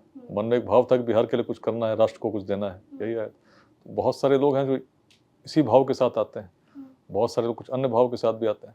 अब जिस भाव से कोई आए हों, जिस भाव से नहीं आए हों, ये भी इसमें व्यक्तिगत होता है। और जब व्यक्ति परित्याग का निर्णय लेता है, तो यह भी व्यक्तिगत होता है। किसी व्यक्ति को ये लग सकता है कि इस नौकरी में रहते हुए इससे मैं कुछ अच्छा तब कर सकता हूँ जब मैं नौकरी छोड़ दूँ, तो ऐसे में निर्णय लेते हैं। लेकिन इन सब के बीच में संकेत जो मैं शुभ देखता हूँ, यही देखता हूँ कि ऐसे लोग जो पढ़े लिखे हैं, जिनके मन में भाव है समाज को कुछ देना है, खुलकर समाज के लिए सामने आ रहे हैं, तो इसका स्वागत होना चाहिए। इसमें यदि ऐसे लोग आते हैं, तो मुझे लगता है कि निश्चित रूप से एक बड़ा परिवर्तन आएगा आने वाले समय। वेलकमिंग है आपने कहा, लेकिन सवाल ये भी है कि जिस तरीके से इन्होंने अपनी नौकरी छोड़ी है, सिर्फ इस उद्देश्य के साथ कि विकास होना चाहिए, वो उद्देश्य पूरा हो रहा है? देखिए, तो ट्रांजिशन फेज है ना, हम लोग तो अभी ट्रांजिशन में देख रहे हैं। बहुत चीज़ें, Rome was not built in a day, कोई चीज़ तुरंत नहीं होती। बगहा भी एक दिन में नहीं बदला, बहुत प्रयास लगा। नहीं, तो आपको क्या लगता है कि क्या नौकरी में रहते हुए विकास नहीं कर सकते? बिल्कुल करना है, तो नौकरी मैंने कहाँ छोड़ी है। मैं तो नौकरी में हूँ, और नौकरी में शनिवार रविवार बहुत समय मिलता है, उसको मैं सिनेमा देख सकता हूँ, किताबें पढ़ सकता हूँ, लेकिन मैं क्या कर रहा हूँ? मैं तो इसलिए कर रहा हूँ कि इस मनोदशा से लोगों को बाहर निकालूं कि केवल नौकरी छोड़ने से हम समाज सेवा कर सकते हैं, या समाज सेवा कुछ ही लोगों का दायित्व है। समाज सेवा तो हर व्यक्ति का दायित्व है। हर व्यक्ति का फंडामेंटल ड्यूटी है कि देश को आगे बढ़ाने के लिए जो संविधान में निहित है कि हमको प्रयास करने चाहिए, तो क्यों नहीं करने चाहिए। और सिविल सर्विसेज में जब आप आते हैं, all India service conduct rule भी इसकी अनुमति देती हैं। वो कहती हैं कि यदि आप सोशल, चैरिटेबल, इस प्रकार की गतिविधियों में पार्टिसिपेट करना चाहते हैं, तो उसमें आपको सरकार की अनुमति की आवश्यकता नहीं है। और राष्ट्र हित में काम करने से किसने रोका है? मेरा तो मानना बड़ा स्पष्ट है, चाहे आप टीचर की नौकरी करते हो, आप किसी इंजीनियर की नौकरी करते हो, किसी भी सेवा में आप हैं, निश्चित रूप से कुछ खाली समय आपको जरूर मिलता है जो आप समाज को दे सकते हैं। आज गार्गी पाठशाला विदुषियों महिलाओं के द्वारा चलाया जाता है। उसमें तो ऐसी बहुत महिलाएं हैं जो सरकारी विद्यालय में शिक्षिकाएं हैं, अपने खाली समय में ऐसे बच्चों को पढ़ाने के लिए समय निकालती हैं। बहुत सारे ऐसे लोग जुड़े हैं जो सरकार की सेवा कर रहे हैं, लेकिन उसके बाद भी मन में यदि स्वार्थ नहीं है, तो क्यों ना कुछ अपना समय समाज को दे। निश्चित कर सकते हैं, बट वही मैंने कहा, व्यक्तिगत कारण हो सकते हैं। किसी को लग सकता होगा, जैसे मैं भी, मुझसे आप पूछेंगे तो आप कहेंगे कि आप तो 2 ही दिन देते हो, 5 दिन आप क्यों नहीं देते। और वही मैं दायित्वों से बंधा हुआ व्यक्ति हूँ। कभी अगर ऐसा लगे कि इससे और बड़ा दायित्व है जिसमें, तो आदमी उस समय सोच सकता है। जिन लोगों ने निर्णय लिया उनका व्यक्तिगत है, क्यों करना चाहते हैं तो वही बताएंगे। अच्छा, इन दिनों सिविल सर्वेंट का जो रुझान है राजनीति की तरफ बहुत ज़्यादा हो रहा है, क्या कारण है? देखिए, इन दोनों या किन दिनों तो मैं नहीं जानता, ये हमेशा से, मतलब जो भी ऐसे अच्छे लोग हैं जो समाज को कुछ देना चाहते हैं, राजनीति की ओर आना चाहते रहे। और पुराने समय में भी आप देखेंगे ऐसा सिविल सर्वेंट्स में, जैसे मीरा कुमार जी भी सिविल सर्वेंट रही हैं, बहुत स्पीकर भी रही हैं लोकसभा की। बहुत सारे आईपीएस ऑफिसर्स भी रहे जो बाद में पॉलिटिक्स में बड़े सक्सेसफुल रहे हैं। आईएएस ऑफिसर्स भी आज भी हैं बहुत सारे जो सक्सेसफुल हैं। तो ये पॉलिटिक्स तो सबके लिए है, मतलब पॉलिटिक्स में कोई भी आ सकते हैं। और विशेष रूप से जो लोग ईमानदार हैं, निस्वार्थ हैं और देश को कुछ देना चाहते हैं, ऐसे लोग यदि आते हैं और जनता उन्हें चुनती है, तो निश्चित रूप से इससे अच्छा एक परिवर्तन होगा। अच्छा, आप जब एनआईए में एसपी थे, उस दौरान ब्लास्ट की खबरें आई, तो सवाल ये है कि इसमें आपकी भूमिका कितनी महत्वपूर्ण रही और कितना चैलेंजिंग रहा? देखिए, एनआईए में गया था 26/11 के बाद। 26/11 जब हुआ था तो उसी के बाद एनआईए बना भी था। और 26/11 के बाद मेरे मन में भाव जगा था कि एक नई एजेंसी बन रही है आतंकवाद से लड़ने के लिए। और जो सबसे अच्छे पुलिस ऑफिसर्स हैं, यदि वही इसमें नहीं जाएंगे, जिनके मन में भाव राष्ट्र सेवा का हो, तो एजेंसी कैसे सफल होगी। और इसलिए मुझे लगा कि मुझे जाना चाहिए। मन में भाव तो बिहार के लिए बहुत कुछ करने का था, आज भी है। उस समय मुझे लगा कि इससे बड़ी चुनौती राष्ट्रीय स्तर पर एनआईए में जाकर कुछ योगदान देने की है। मेरी खुशकिस्मती कह सकते हैं या ईश्वर का दायित्व समझिए कि जब गया तो अच्छे केसेस भी मिले। इंडियन मुजाहिदीन उस समय बड़ा सक्रिय था और मैं चाहता था उसके इन्वेस्टिगेशन में मेरा रोल रहे, तो मैं ही उस केस का चीफ इन्वेस्टिगेटिंग ऑफिसर रहा। उसी बीच में बिहार छोड़ के गया था और बिहार में ही काफ़ी गतिविधियाँ देखने को मिली। बोधगया में ब्लास्ट हुआ, पटना में ब्लास्ट हुआ, उसकी भी जिम्मेदारी मुझे मिली। तो सारी उस टीम में एक अहम भूमिका निश्चित मेरी रही थी। और संतुष्टि तब मिलती है जब आज अभी हाल में आपने देखा होगा एनआईए ने मुझे एक प्रशस्ति पत्र भी दिया इतने सालों बाद, क्योंकि जिन केसेस में उस समय इन्वेस्टिगेशन हुआ वो रिजल्ट तक भी पहुंचे, उसमें सभी में कन्विक्शन हुआ है कोर्ट से, कुछ में फांसी हुई है, कुछ में उम्र कैद हुआ है। तो मन में एक संतुष्टि मिलती है जो आपने प्रोफेशनली काम किया उसका रिजल्ट भी उस रूप में देश हित में मिला। और प्रोफेशनली मैंने बहुत कुछ सीखा है एनआईए के पीरियड में। जो एक दृष्टिकोण था बड़ा इंटरनेशनल इसलिए हुआ क्योंकि अलग अलग फॉरेन कंट्रीज़ की पुलिस एजेंसीज से भी डील करने का, उस समय बात करने का, कैसे वो इन्वेस्टिगेट करते हैं, कैसे एविडेंस प्रोड्यूस करते हैं, इनको समझने का बहुत बारीकी से सीखने का मौका मिला। अभी तहव्वुर हुसैन राणा अभी एक्सट्रेडिशन का होना है यूएस से, उसमें भी मेरी बड़ी भूमिका रही। उस समय संजीव सिंह साहब हमारे आईजी थे जो उस टीम को लीड कर रहे थे, और राणा के एक्सट्रेडिशन में भी जितने उस समय एनआईए की टीम थी, तो यूएस ऑफिशियल से हम लोग कई बार मिलते थे, प्रेजेंट करते थे, भेजते थे रिक्वेस्ट, और देखिए उसका नतीजा बड़ी खुशकिस्मती से इस हाल में आपने सुना होगा he is going to be extradited from US to India. तो ऐसे बहुत सारे प्रयास हैं जो समय समय के साथ उसका रिजल्ट थोड़े बाद में आता है। जैसे बिहार में आप देख रहे हैं, आज हम लोग ये कर रहे हैं, अब देखिए रिजल्ट आएगा। मेरे मन में तो बहुत बड़ा स्पष्ट है। तो आपको लगता है कि अब देश में, अगर देश के लेवल पे बात करूँ, नेशनल लेवल पे, तो आतंकी गतिविधियों में कमी आई है, आतंकी जो हमले होते हैं उसमें कमी आई है?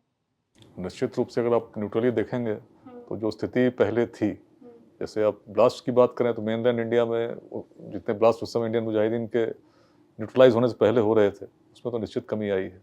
और ये इसका कारण है जितनी सिक्योरिटी एजेंसीज थी, बहुत मेहनत उन लोगों ने की है और सबको पकड़ने में, एक एक को न्यूट्रलाइज करने में सबकी बड़ी भूमिका रही है। It was a team effort, सबने मिलकर किया। उसमें इसी एक व्यक्ति की भूमिका नहीं हो सकती है, बहुत बड़ी टीम रहती है, बहुत सारे लोग रहते हैं, लेकिन एक एक जुड़े व्यक्ति की महत्वपूर्ण भूमिका रहती है। उस नाते मैं कहता हूँ कि मेरी उसमें भूमिका अपनी जो मेरी थी वो रही है, और इन केसेस की इन्वेस्टिगेशन मेरी भूमिका निश्चित रूप से। तो पूर्व सरकारों की अगर बात करें, जितनी सरकारें बनी हैं, कहीं ना कहीं कोताही बरत रही थी इस मामले को लेकर? नहीं, ऐसा नहीं है। देखिए, जिस समय की आप पूरे जो एजेंसीज हैं वो तो काम कर ही रही थी, तभी जाकर आप देखिए उस समय जो बड़े बड़े कैचेज हुए कब हुए थे। तो इसमें बहुत ज़्यादा मैं पॉलिटिकल क्वेश्चंस को उस रूप में नहीं कहूँगा।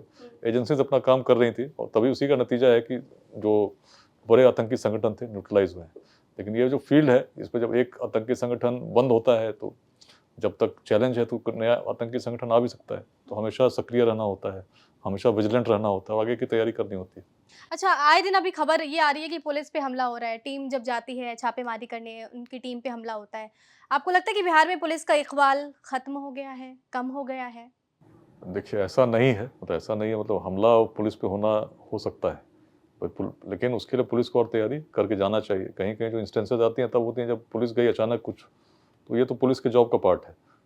जो मॉब अचानक इकट्ठा हुआ और उसने पुलिस पर हमला कर दिया, हमको तैयार रहना है। तो डर नहीं है ना, इकबाल नहीं है, पुलिस से डर नहीं है। मॉब का हमला तो बड़े बड़े फॉरेन कंट्रीज में भी होता है ना। मॉब पुलिस पर अटैक, देखते हैं, विजुअल्स भी देखते हैं टीवी में। हमको लेकिन देखना हो कैसे हम इसको और प्रोफेशनली हैंडल कर सकें। जब पुलिस को राइट इक्विपमेंट दिया जाता है, बॉडी प्रोटेक्टर्स दिए जाते हैं, इस तरह के जब भी हमले हुए तब देखेंगे ये चीज़ें नहीं थी, है ना। जैसे जहाँ जहाँ मैं एसपी रहा था तो मैं तो इंश्योर करता था कि हर थाने की गाड़ी में कुछ बेसिक किट्स हमारे रहें। तो इसमें कहीं ना कहीं पुलिस लीडरशिप का बड़ा रोल है। जो जिले के उस समय थाना प्रभारी होंगे, एसपी, उसके मन में इस प्रकार की जब भाव रहेगा कि इस प्रकार के इंस्टेंसेस नहीं हो, हम तत्पर हैं, हमारी इमरजेंसी रिस्पांस कितनी अच्छी है, और सिस्टमिक रूप से जब, तो कहीं कहीं फिर भी ऐसा जब देखने को मिलता है, इसको आप जनरलाइज नहीं कर सकते पुलिस का इकबाल कम हो गया, ऐसा नहीं है।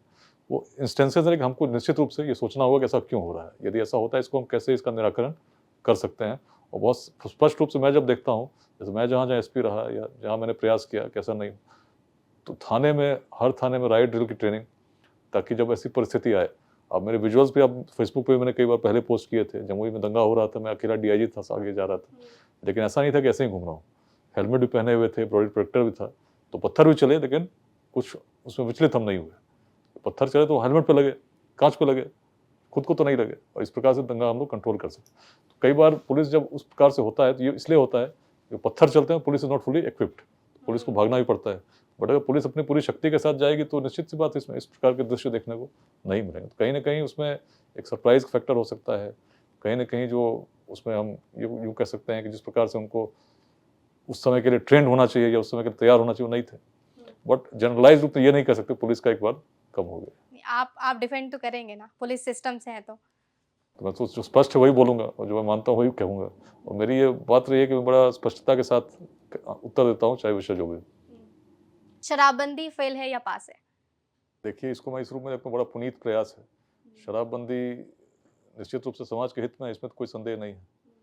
और ये भी बात है कि रिकवरीज आज भी होती हैं, बहुत सारे लोग निश्चित रूप से अभी उल्लंघन करते होंगे। तो एक चुनौती है।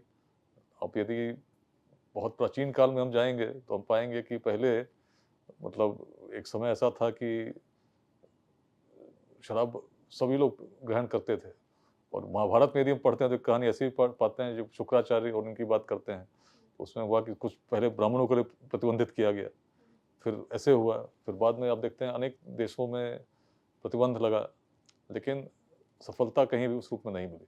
लेकिन ध्येय शुरू से यही रहा कि इसको समाज की रक्षा नहीं, इसको बंद करना है। तो अगर बिहार सरकार ऐसा करे तो निश्चित रूप से बहुत सराहनीय काम है।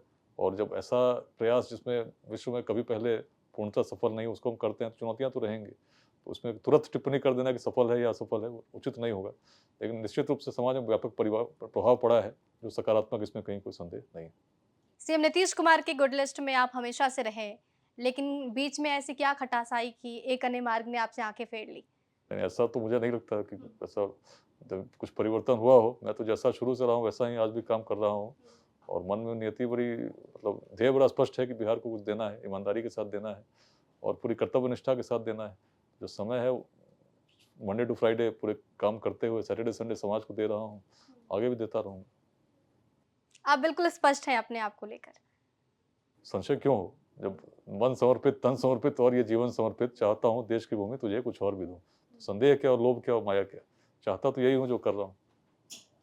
अच्छा सर, आपकी जो हमने छवि देखी है और जो हम महसूस कर पाते हैं वही है कि शांत हैं, सरल हैं। लेकिन कई दफ़े ऐसा भी देखा कि जब भी आत्मसम्मान की बातें आई है आप बहुत प्रमुखता से वो बातें कहते नज़र आए, बिना डरे, बिना सर्विस की चिंता करते हुए कि हो सकता है कि कल को मेरी सर्विस चली जाए। ये अंदर से आता कैसे? देखिए, I am very firm but polite. तो एक कवि याद आते हैं जिन्होंने कहा था, तुम हमारे चोटियों की बर्फ को यूं मत कुरे दो, दहकता लावा हृदय में है कि हम ज्वालामुखी हैं। तो मन में भाव तो बड़ा स्पष्ट है, समाज को देने का, राष्ट्र को देने का, और बिल्कुल निस्वार्थ भाव से, निष्काम भाव से अपने आप को मैं तो कर्तव्यों के प्रति अर्पित करता हूँ, समर्पित करता हूँ। जब ऐसे कभी क्षण आए हैं जीवन में, जब लगा कि कोई ऐसे तत्व हावी होने का प्रयास कर, निश्चित रिएक्शन होते हैं। और उसमें भी बड़ा मैच्योरली ही मैंने प्रयास किया है कि कभी उस क्षणिक उद्वेलन की स्थिति में भी एक प्रकार से तुरंत जो अपना सेल्फ है जो बताता है कि नहीं ऐसे नहीं करना है, तो वो हावी हो जाता है। तो बड़े गंभीरता के साथ, बिना किसी से कभी, जैसे किसी से भी बड़े पोलाइटली ही बात करता हूँ। कभी आपने मुझे नहीं सुना होगा या कोई किसी व्यक्ति ने नहीं सुना हो किसी को मैंने उस प्रकार से अपशब्द कहे हों, जबकि मन में कई बार क्रोध आता है, जो निश्चित सी बात आता है, लेकिन फिर भी स्वयं पर नियंत्रण करना, इसका सदैव प्रयास रहता है। तो क्योंकि तभी हम समाज को कुछ बड़ा दे सकते हैं, मन में धैर्य हो। और यूपीएससी की परीक्षा भी एक तरह से धैर्य बहुत सिखा देती है, लंबी प्रक्रिया है, उसके बाद भी पता नहीं सफलता मिलेगी कि नहीं मिलेगी, लेकिन आप करते रहते हैं। तो धैर्य, फर्मनेस, पोलाइटनेस सब एक अपने आप व्यक्तित्व में आ जाता है। नहीं, आपने लेकिन जो प्रतिक्रिया दी वो पब्लिक डोमेन में देती। नहीं, देखिए उसमें पता नहीं कि जो जिसको आप बात शोभा औतकर। बात करें तो उसमें सारी चीज़ें पब्लिक डोमेन में है, कैसे हुआ, क्या हुआ। और सरकार ने भी स्पष्टीकरण पूछा था, मैंने भी उत्तर दिया। उसके बाद ही फिर मेरी पोस्टिंग अन्यत्र हुई। आपको लगता है कि आपके साथ ज्यादती हुई है, गलत हुआ है? देखिए, वो जो जिस इशू पर आप बात कर रहे हैं उस पर जो भी सरकार को मुझसे पूछना था, उन्होंने स्पष्टीकरण पूछा, तो मैंने भी स्पष्टीकरण दिया। और सरकार को उचित लगा तभी फिर कहीं और पोस्टिंग हुई। देखिए, जाति तो तब होगी जब आप उसके लिए तैयार होते हैं, लेकिन यदि आप सही हैं और बिल्कुल आपको मन में कोई स्वार्थ नहीं, तो आपका कोई क्या बिगाड़ सकेगा। तो मैं तो बहुत स्पष्ट मानता हूँ कि मन में जब भाव इस प्रकार का मेरा कोई स्वार्थ नहीं है, तो तभी व्यक्ति कुछ बड़ा कर सकता है। और कुछ जब बड़ा परिवर्तन करना हो तो आप कुछ अलग नहीं करेंगे। बिल्कुल जब सीधे रास्ते पर चलते रहेंगे, बड़ा परिवर्तन कैसे होगा? कुछ अलग करना होगा, त्याग करना होगा और किसी भी चुनौती के लिए सदैव तत्पर रहना होगा। मन में भय नहीं रहना चाहिए, क्योंकि मन में यदि ईश्वर में आपकी आस्था है, आपको लगता है कि आप निमित्त हो, जो होना है उसके लिए आप मतलब तत्पर हो, तो भय अपने आप समाप्त हो जाता है। और यदि आप सत्य के साथ हैं, फिर तो भय रहेगा ही नहीं। You are master of public dealing, लेकिन इसके साथ ही पर्सनल डीलिंग भी होती है, सेल्फ डीलिंग भी होती है। जब भी ऐसे सिचुएशन आते हैं, जब हम टूटने लगते हैं या लगता है कि हमारे साथ गलत हो रहा है, हम अपने आप को कैसे स्ट्रांग बनाए रखें, कैसे मजबूत बनाए रखें? देखिए, इतना जान लीजिए कि ईश्वर ने सारी क्षमताएँ आपको दी हैं और किसी भी परिस्थिति में यदि आप विचलित होते हैं कि जब लगता है कि हम फेल हो रहे हैं या तो always remember this success is never lasting and failure is never final. कोई हार अंतिम नहीं होती, उसके आगे भी बहुत सारे रास्ते होते हैं जिसमें हम चल सकते हैं और यदि आप जीत गए तो वो भी अंतिम नहीं है, वहाँ अंत नहीं है, कहानी तो अभी लंबी चलनी है। तो हमें उसी भाव के साथ कर्म करते रहना है, चलते रहना है और यदि आपने वास्तव में कर्म किए हैं निस्वार्थ भाव से, तो कहीं न कहीं जस्टिस होता है। मतलब आप अगर पूरे ध्येय के साथ लगते हैं, तो जो सफलता आप चाहते हैं निश्चित मिलेगी। आपने अपने जीवन काल में बहुत सारी ऐसी घटनाएँ देखी हैं और आपने अभी भी ज़िक्र किया था रोहतास की घटना का। तो उससे ये समझ आता है कि ना सिर्फ़ आप उन चुनौतियों से पार पाते हैं, बल्कि अपराधियों में एक डेवलपमेंट आता है, बदलाव आता है। ये कैसे होता है और क्राइम कंट्रोल का सबसे आसान तरीका क्या हो सकता है? देखिए, क्राइम कंट्रोल के लिए 2 चीज़ें बड़ी आवश्यक हैं। पुलिस को ईमानदार होना चाहिए, पहला और कर्तव्यनिष्ठ होना चाहिए और पुलिस का मतलब है कि सरकार। सरकार को भी ऐसा होना चाहिए कि किसी का ना किसी से आसक्ति, ना ही किसी से द्वेष। बिल्कुल निष्पक्ष यदि सरकार रही, पुलिस रही, क्राइम कंट्रोल तो अपने आप होगा। समाज की बड़ी भूमिका है दूसरी। समाज में यदि लोग ऐसे रहे, जो चाहें कि कुछ भी कैसे भी हो जाए, तो समाज में फिर उस प्रकार का वातावरण बनता है। लेकिन समाज में यदि लोग कर्तव्यनिष्ठा की ओर, ऑनेस्टी की ओर, इन प्रकार के भावों का अधिक सम्मान करेंगे, तो निश्चित सी बात है चीज़ें बदलेंगी। तो एक सामाजिक परिवर्तन तो तभी होगा। अब आप सोचिए ये कि जैसे अब शादी होती है, तो बिहार में बड़ी एक बात होती है कि वो सरकारी नौकरी में है तो ऊपरी कमाई कितनी है। तो अगर समाज ऐसा हो, समाज में फिर कैसे परिवर्तन आएगा? तो हमें तो ये सोचना होगा कि सरकारी अगर कोई है, तो इसका मतलब है कि जिसकी उतनी कमाई है, उतनी ही कमाई है। ऊपरी कमाई की तो बात होनी ही नहीं चाहिए। ऊपरी कमाई करनी है तो भाई there is so many ways in which you can earn money. आप अच्छे एंटरप्रेन्योर बन सकते हो, एक बड़े उद्यमी बन सकते हो, एक बड़े व्यवसायी बन सकते हो। पैसे कमाने के तो ये रास्ते हैं। लेकिन सरकारी नौकरी में यदि आप पैसे कमाने के ज़रिए ढूँढेंगे, तो व्यक्तिगत रूप से तो आपको क्षति होगी, क्योंकि आप जाना चाह रहे हैं आसमान पर, लेकिन आसमान में अचानक तो आप चले जाएँगे, तो सीढ़ियाँ तो हैं नहीं, तो आप धराशायी हो जाएँगे। इसलिए आप पाते हैं जितने लोग भ्रष्टाचार में लिप्त होते हैं, उनकी कहानियाँ बहुत अच्छी नहीं होती। अधिकांश तो बहुत लोग हैं जो जेल चले जाते हैं। बहुत लोग ऐसे होते हैं जो किसी न किसी रूप में उनको फल मिलता है। तो इसलिए ऐसा नहीं हो है कि आपको लगता है कोई क्षणिक आप कुछ कर रहे हैं और कुछ अचानक मिल रहा है तो आप उस समय के लिए आपको अच्छा लग सकता है। But every action has its own consequences. यदि आप कुछ गलत करेंगे, तो आने वाले समय में किसी न किसी रूप में उसके रिएक्शन भी आपको देखने को मिलेगा। एक तो आपको कभी नींद आपकी ठीक से आएगी नहीं। हमेशा आपके मन में भय रहेगा कि हम पकड़े जा सकते हैं। मेरे कोई क्षति शासन के द्वारा की जा सकती है। लेकिन यदि आप ईमानदार हैं, तो हो सकता है कुछ समय आपको बड़ी कठिनाई हो।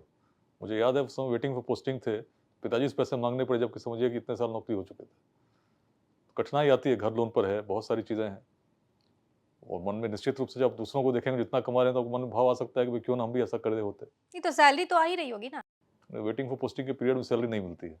तो करीब 4 महीने वेटिंग फॉर पोस्टिंग थे हम, तो उस बीच में पिताजी से पैसा लेना पड़ा, तो सच्चाई है। तो उस समय मन में कई बार ऐसा लगा, मेरे मन में ऐसा भाव बिल्कुल नहीं आया। मैं तो होता है ना, हर जब लक्ष्य बड़ा हो तो परीक्षाएँ आती हैं और परीक्षाओं के लिए आपको तत्पर होना होगा, तैयार है और मन में किसी प्रकार से किसी के प्रति कोई भाव बुरा नहीं होना चाहिए। तो ये एक बड़ी परीक्षा ईश्वर लेते हैं और जिसमें आप सफल होते हैं, निश्चित आप सफलता की ओर बढ़ रहे हैं। बिहार की बात की जाए तो बहुत बड़े-बड़े अपराधियों से आपका पाला पड़ा है। क्या लगता है कि अभी बाहुबली कल्चर जो है, बाहुबली राज जो है वो कायम है या अपराधियों का तरीका बदला है? अपराध करने का तरीका बदला है? देखिए, चीज़ें निश्चित रूप से बदली हैं, अपराध करने का भी तरीका बदला है। जैसे बगहा में पहले किडनैपिंग्स होती थी, अभी में कुछ चीज़ें बदली हैं। अभी मैं देख रहा था कि ट्रकों से वसूली हो रही है। तो उस समय तो इस तरह की बातें होती ही नहीं थी। तो चीज़ें बदली हैं। ऑर्गेनाइज़्ड गैंग्स जिस प्रकार से पहले किडनैपिंग्स करते थे, एक्सटॉर्शन करते थे, उस तरह से अभी नहीं है। लेकिन साइबर क्राइम बहुत तेज़ी से बढ़ा है, जिसमें कि बहुत सारे लोग उससे ज़्यादा राशि जो किडनैपिंग को भी देते, आज बड़े इनोसेंट लोग उसके शिकार हो रहे हैं। तो चीज़ें बदली हैं, पुलिसिंग भी बदली है। पुलिस में इतने वाहन नहीं थे, थानों के इतने भवन नहीं थे, इतनी बड़ी संख्या में पुलिसकर्मी नहीं थे, पुलिस में इतनी महिलाएँ नहीं थीं। बहुत चीज़ें बदली हैं। पिछले 20 सालों की जो मेरी यात्रा रही, उसमें बहुत चीज़ों को मैंने बदलते देखा है। 2005 में बिहार आया था 4 के अंत में और 2025 में हम लोग बात कर रहे हैं। जिस समय आया था उस समय किसी थाने में फ़ोर्स भी नहीं हुआ करती थी। गाड़ियों भी ठेल के चला करती थी कुछ थानों में बगल के कहीं पेट्रोल पंप से तो कहीं टैक्सी जो सर्विस थी वहाँ से गाड़ियाँ थानों में चलती थी। लेकिन आज हर थाना सक्षम है, आज थानों में रिसोर्सेज की कमी उस प्रकार से नहीं है जो कभी थी। चीज़ें बदली हैं, क्राइम का पैटर्न भी बदला है। तो रिसोर्स है तो फिर पुलिस पिट क्यों जा रही है? अभी इससे पहले ही आपने बताया। कंटीन्यूअस प्रोसेस है, रिसोर्स है, लेकिन उसका इस्तेमाल हम कैसे करते हैं, ये है ना। मतलब जैसे अब ट्रेनिंग की कमी है? तो मतलब जिस तरह से होना चाहिए उसमें कहीं न कहीं कुछ कमी होती है, हर समय हमको आकलन करते रहना होगा। It's a continuous process.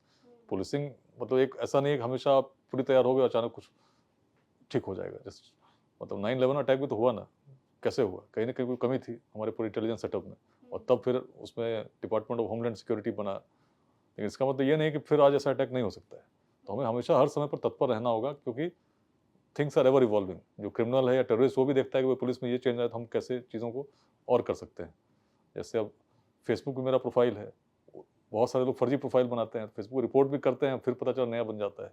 बहुत लोगों को समझना भी होगा कैसे साइबर क्राइम से बचना है, किसको आप कितना विश्वसनीय मान सकते हैं। तो ये बड़ा कंटिन्यूअस प्रोसेस है, इसमें सभी का रोल है, पुलिस का भी रोल है, पब्लिक का भी रोल है। पब्लिक को भी समझना होगा कि भाई इसमें क्राइम से बचना है, तो हम अगर खुद अलर्ट नहीं रहे तो साइबर क्राइम से बड़े आसानी से शिकार हो सकते हैं। सर, जैसे आप जैसे आईपीएस ऑफिसर हैं, वो पॉजिटिव चेंज की ओर ध्यान देते हैं, बिहार को बदलने की बात करते हैं, चाहे किसी भी अगर स्टेट में है तो अपने स्टेट को बदलने की बात करते हैं।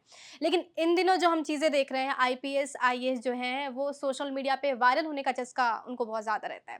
हम आईएएस ऑफिसर को ऐसे देखते हैं, उनकी छवि ऐसे देखते हैं कि जैसे ही वो आईएएस बनते हैं, उसके बाद उनके रील्स वायरल होने लगते हैं, उनका अंदाज़ बदल जाता है। ऐसा दिखाया जाता है कि वो अगर गाड़ी से उतर रहे हैं तो बहुत सारे बाउंसर उनके पीछे चल रहे हैं।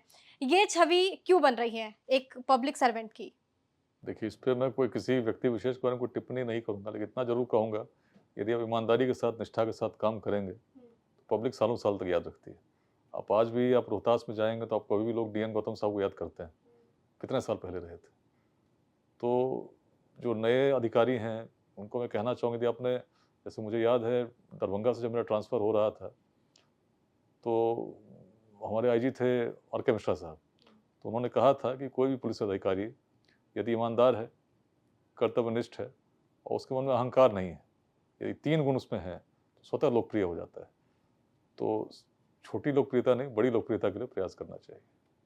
सोशल मीडिया पे ये चर्चे भी बहुत ज़्यादा होते हैं कि सोशल मीडिया का सही उपयोग करना चाहिए। Social media can be used in a very positive way.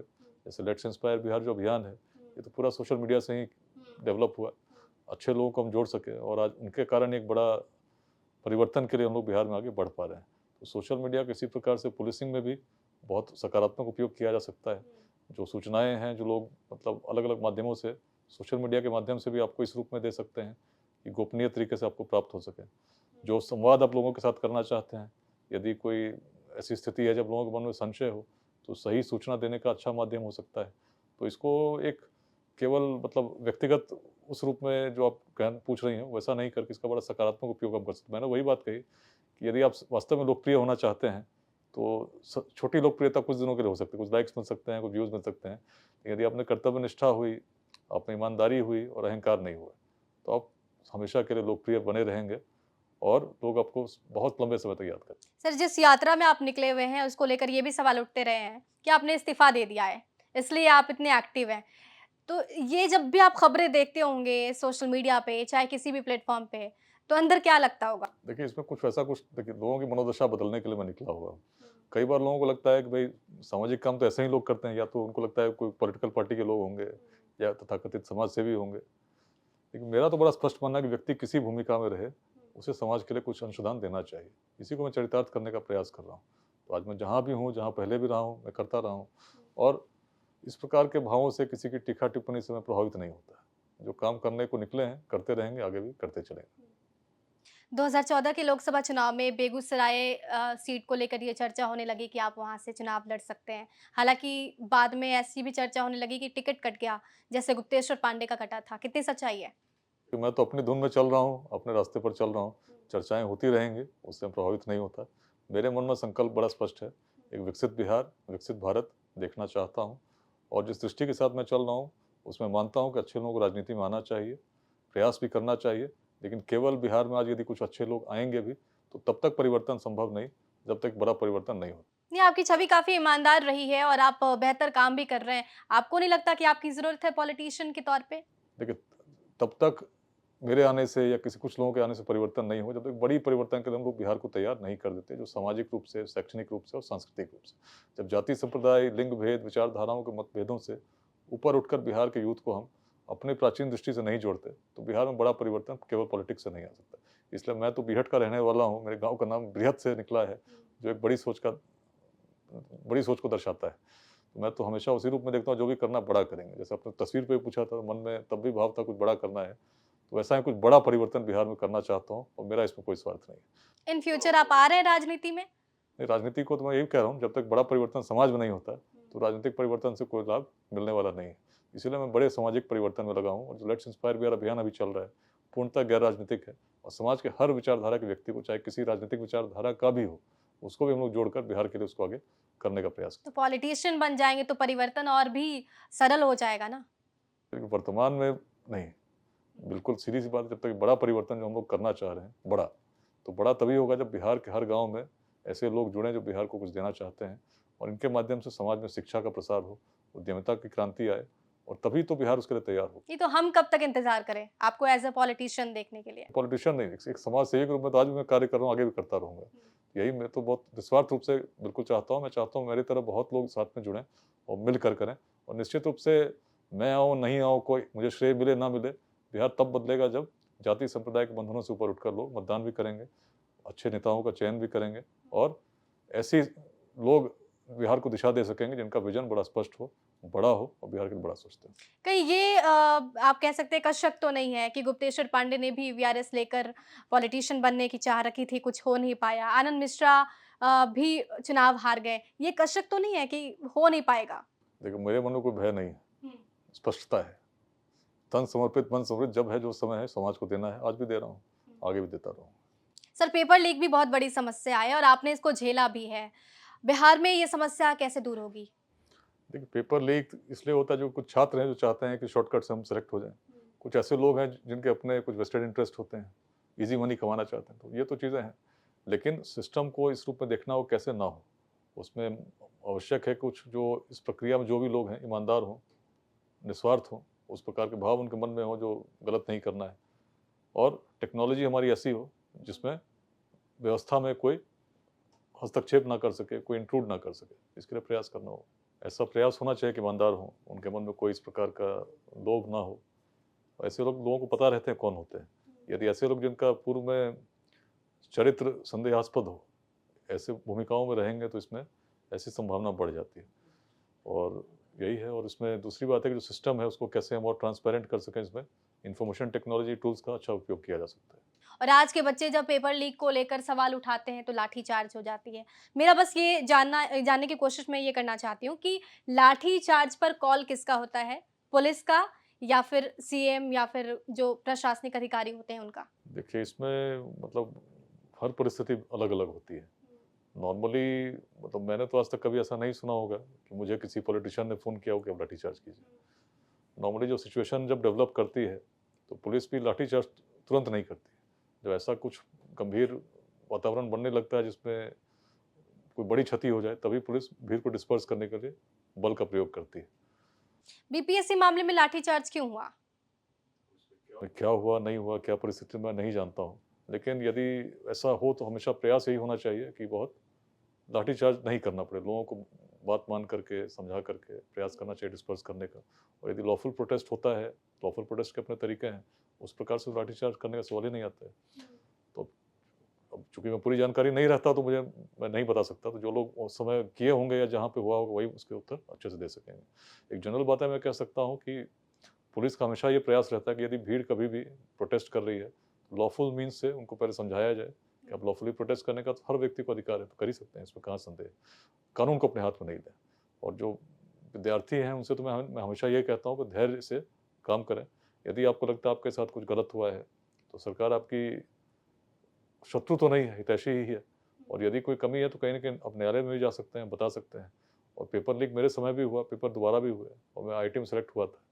और तुरंत किसी बात से बहुत उद्वेलित नहीं होना है, समझना है चीज़ों को। और पेपर लीक हुए, नहीं हुए, ये तो जाँच का विषय है और सरकार जाँच करती भी है। लेकिन यदि लीक हुए, यदि कोई परीक्षा प्रक्रिया में थोड़ी-सी भी त्रुटि है, तो निश्चित रूप से मेरा मानना है, व्यक्तिगत मानना है कि परीक्षा दोबारा होनी चाहिए। कि कोई परीक्षा ऐसी हो जो थोड़ा भी उसमें संदेह हो तो वो अच्छा नहीं हो सकता। बिहार में बीपीएससी को लेके उबाल है सर। बच्चे जो है री एग्जाम की मांग कर रहे हैं, जो अभ्यर्थी हैं वो कोर्ट तक पहुंच गए हैं। देखो मैं वही कह रहा हूँ ना, यदि परीक्षा प्रक्रिया में कोई गड़बड़ी नहीं है तो फिर तो कोई बात नहीं है। थोड़ी सी भी यदि गड़बड़ी है तो ऐसी परिस्थिति में परीक्षाएं कैंसिल होती रही हैं, होनी भी चाहिए, तो तभी परीक्षा पर विश्वास बना रहता है। तो आपको लगता है कि अगर उनके पास साक्ष्य है, जो अभ्यर्थी हैं, अब तो मामला कोर्ट में चल रहा है, तो निश्चित रूप से न्यायालय साक्ष्यों पर अगर देखेगी और ऐसा रहेगा तो अपने आप न्यायालय से आदेश आएगा। यदि साक्ष्य नहीं होगा तो अपने उसमें फिर तो कुछ कहना ही नहीं है। यदि कोई गड़बड़ी नहीं है तो फिर तो एग्जाम की बात क्यों आएगी। यदि कुछ गड़बड़ी है तो निश्चित रूप से इसमें एग्जामिनेशन पर विश्वास बनाने के लिए होना चाहिए। मेरे समय तो 2 परीक्षाएं लीक हुई थी, आईआईटी का भी पेपर लीक हुआ था, डीसी का भी कुछ गड़बड़ी हुई थी, और डीसी का पेपर उस तरह से लीक भी नहीं हुआ था, लेकिन परीक्षा कैंसिल हुई।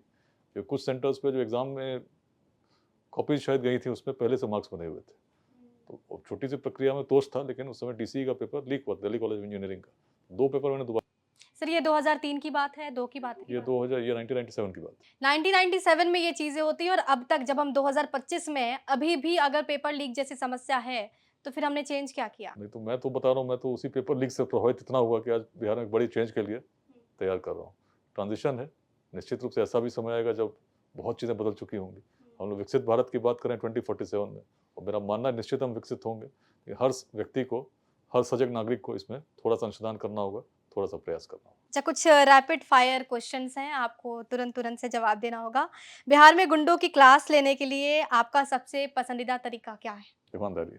पुलिस और नेताओं के बीच का रिश्ता दोस्ती का है, दुश्मनी का है या मजबूरी का है? व्यक्ति पर डिपेंड करता है। ठीक है। पुलिसिंग में सबसे ज्यादा मजा कब आता है? अपराधी को पकड़ने में, कोर्ट में बयान देने में या जनता की वाहवाही पाने में? जब अपराधी को सजा मिलती है। अगर आपको बिहार में एक दिन का सुपर सीएम बना दिया जाए तो सबसे पहला ऑर्डर क्या होगा? देखिए क्वेश्चन आपका बड़ा हाइपोथेटिकल है, और सामान्यतः ऐसे हाइपोथेटिकल क्वेश्चंस का कोई आंसर कुछ होता नहीं है, लेकिन फिर भी यदि आप पूछ रहे हैं क्या करेंगे, तो मेरे मन में बड़ी स्पष्टता है। जो आज कर रहा हूँ तब भी वही कहूँगा, एक एक व्यक्ति को यही कहूँगा। अब समय आ गया है, बिहार को एक लंबी छलांग लगानी है, हमें विकसित बिहार का निर्माण करना है, तभी भारत विकसित हो सकता है। और इसीलिए छोटे छोटे जाति, संप्रदाय, लिंग भेद, विचारधाराओं, मतभेदों से ऊपर उठकर बिहार में उद्यमिता की क्रांति लाने के लिए हर व्यक्ति को मिलकर प्रयास करना होगा और सभी को थोड़ा सा अंशदान देना होगा। हम तत्पर हैं, निश्चित रूप से बिहार को अपने जीवन काल में स्थापित कर सकेंगे यदि हर व्यक्ति ने सहयोग किया। अगर कोई गुंडा कहे कि वो सुधरना चाहता है तो उसे कौन सा पहला काम करने के लिए कहेंगे आप?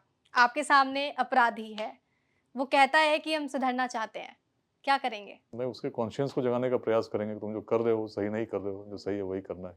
आपने बिहार में कई जिलों में काम किया है, कौन सा जिला सबसे चुनौतीपूर्ण रहा? सबसे चुनौतीपूर्ण यदि उस रूप में देखूं तो रोहतास था, जहाँ की बेसिकली प्राणों पर संकट भी सबसे गंभीर था। गोलियां भी चली और हर पल ऐसा लगता है जैसे वो युद्ध चल रहा हो। कौन सा बाहुबली नेता चुनौतीपूर्ण रहा आपके लिए? किसी व्यक्ति अपराधी? किसी व्यक्ति विशेष का नाम तो मैं कभी लेता ही नहीं। बहुत सारी चुनौतियां देखी हैं, लेकिन कोई चुनौती ऐसी नहीं थी जो भयभीत कर सके। अंतिम सवाल, युवाओं के लिए क्या मैसेज रहेगा आपका? प्रयास कीजिए, पूरी निष्ठा के साथ, ईमानदारी के साथ स्थापित हो जाइए, सफलता प्राप्त कीजिए, और सफल हो गए तो केवल स्वयं तक सीमित न रहें, कुछ न कुछ अंशदान समाज के देने के लिए सदैव तत्पर रहें। विकास जी, बिहार को वैभव दिलाने के लिए कब तक कोशिश करते रहें? जब तक जीवित हूँ, जब तक सांस ले रहा हूँ, प्रयास तो यही रहेगा। बहुत शुक्रिया सर हमारे साथ जुड़ने के लिए और अपनी बातें हमसे शेयर करने के लिए। तो ये थे विकास वैभव। बने रहिए हमारे साथ, देखते रहिए बिहार तक।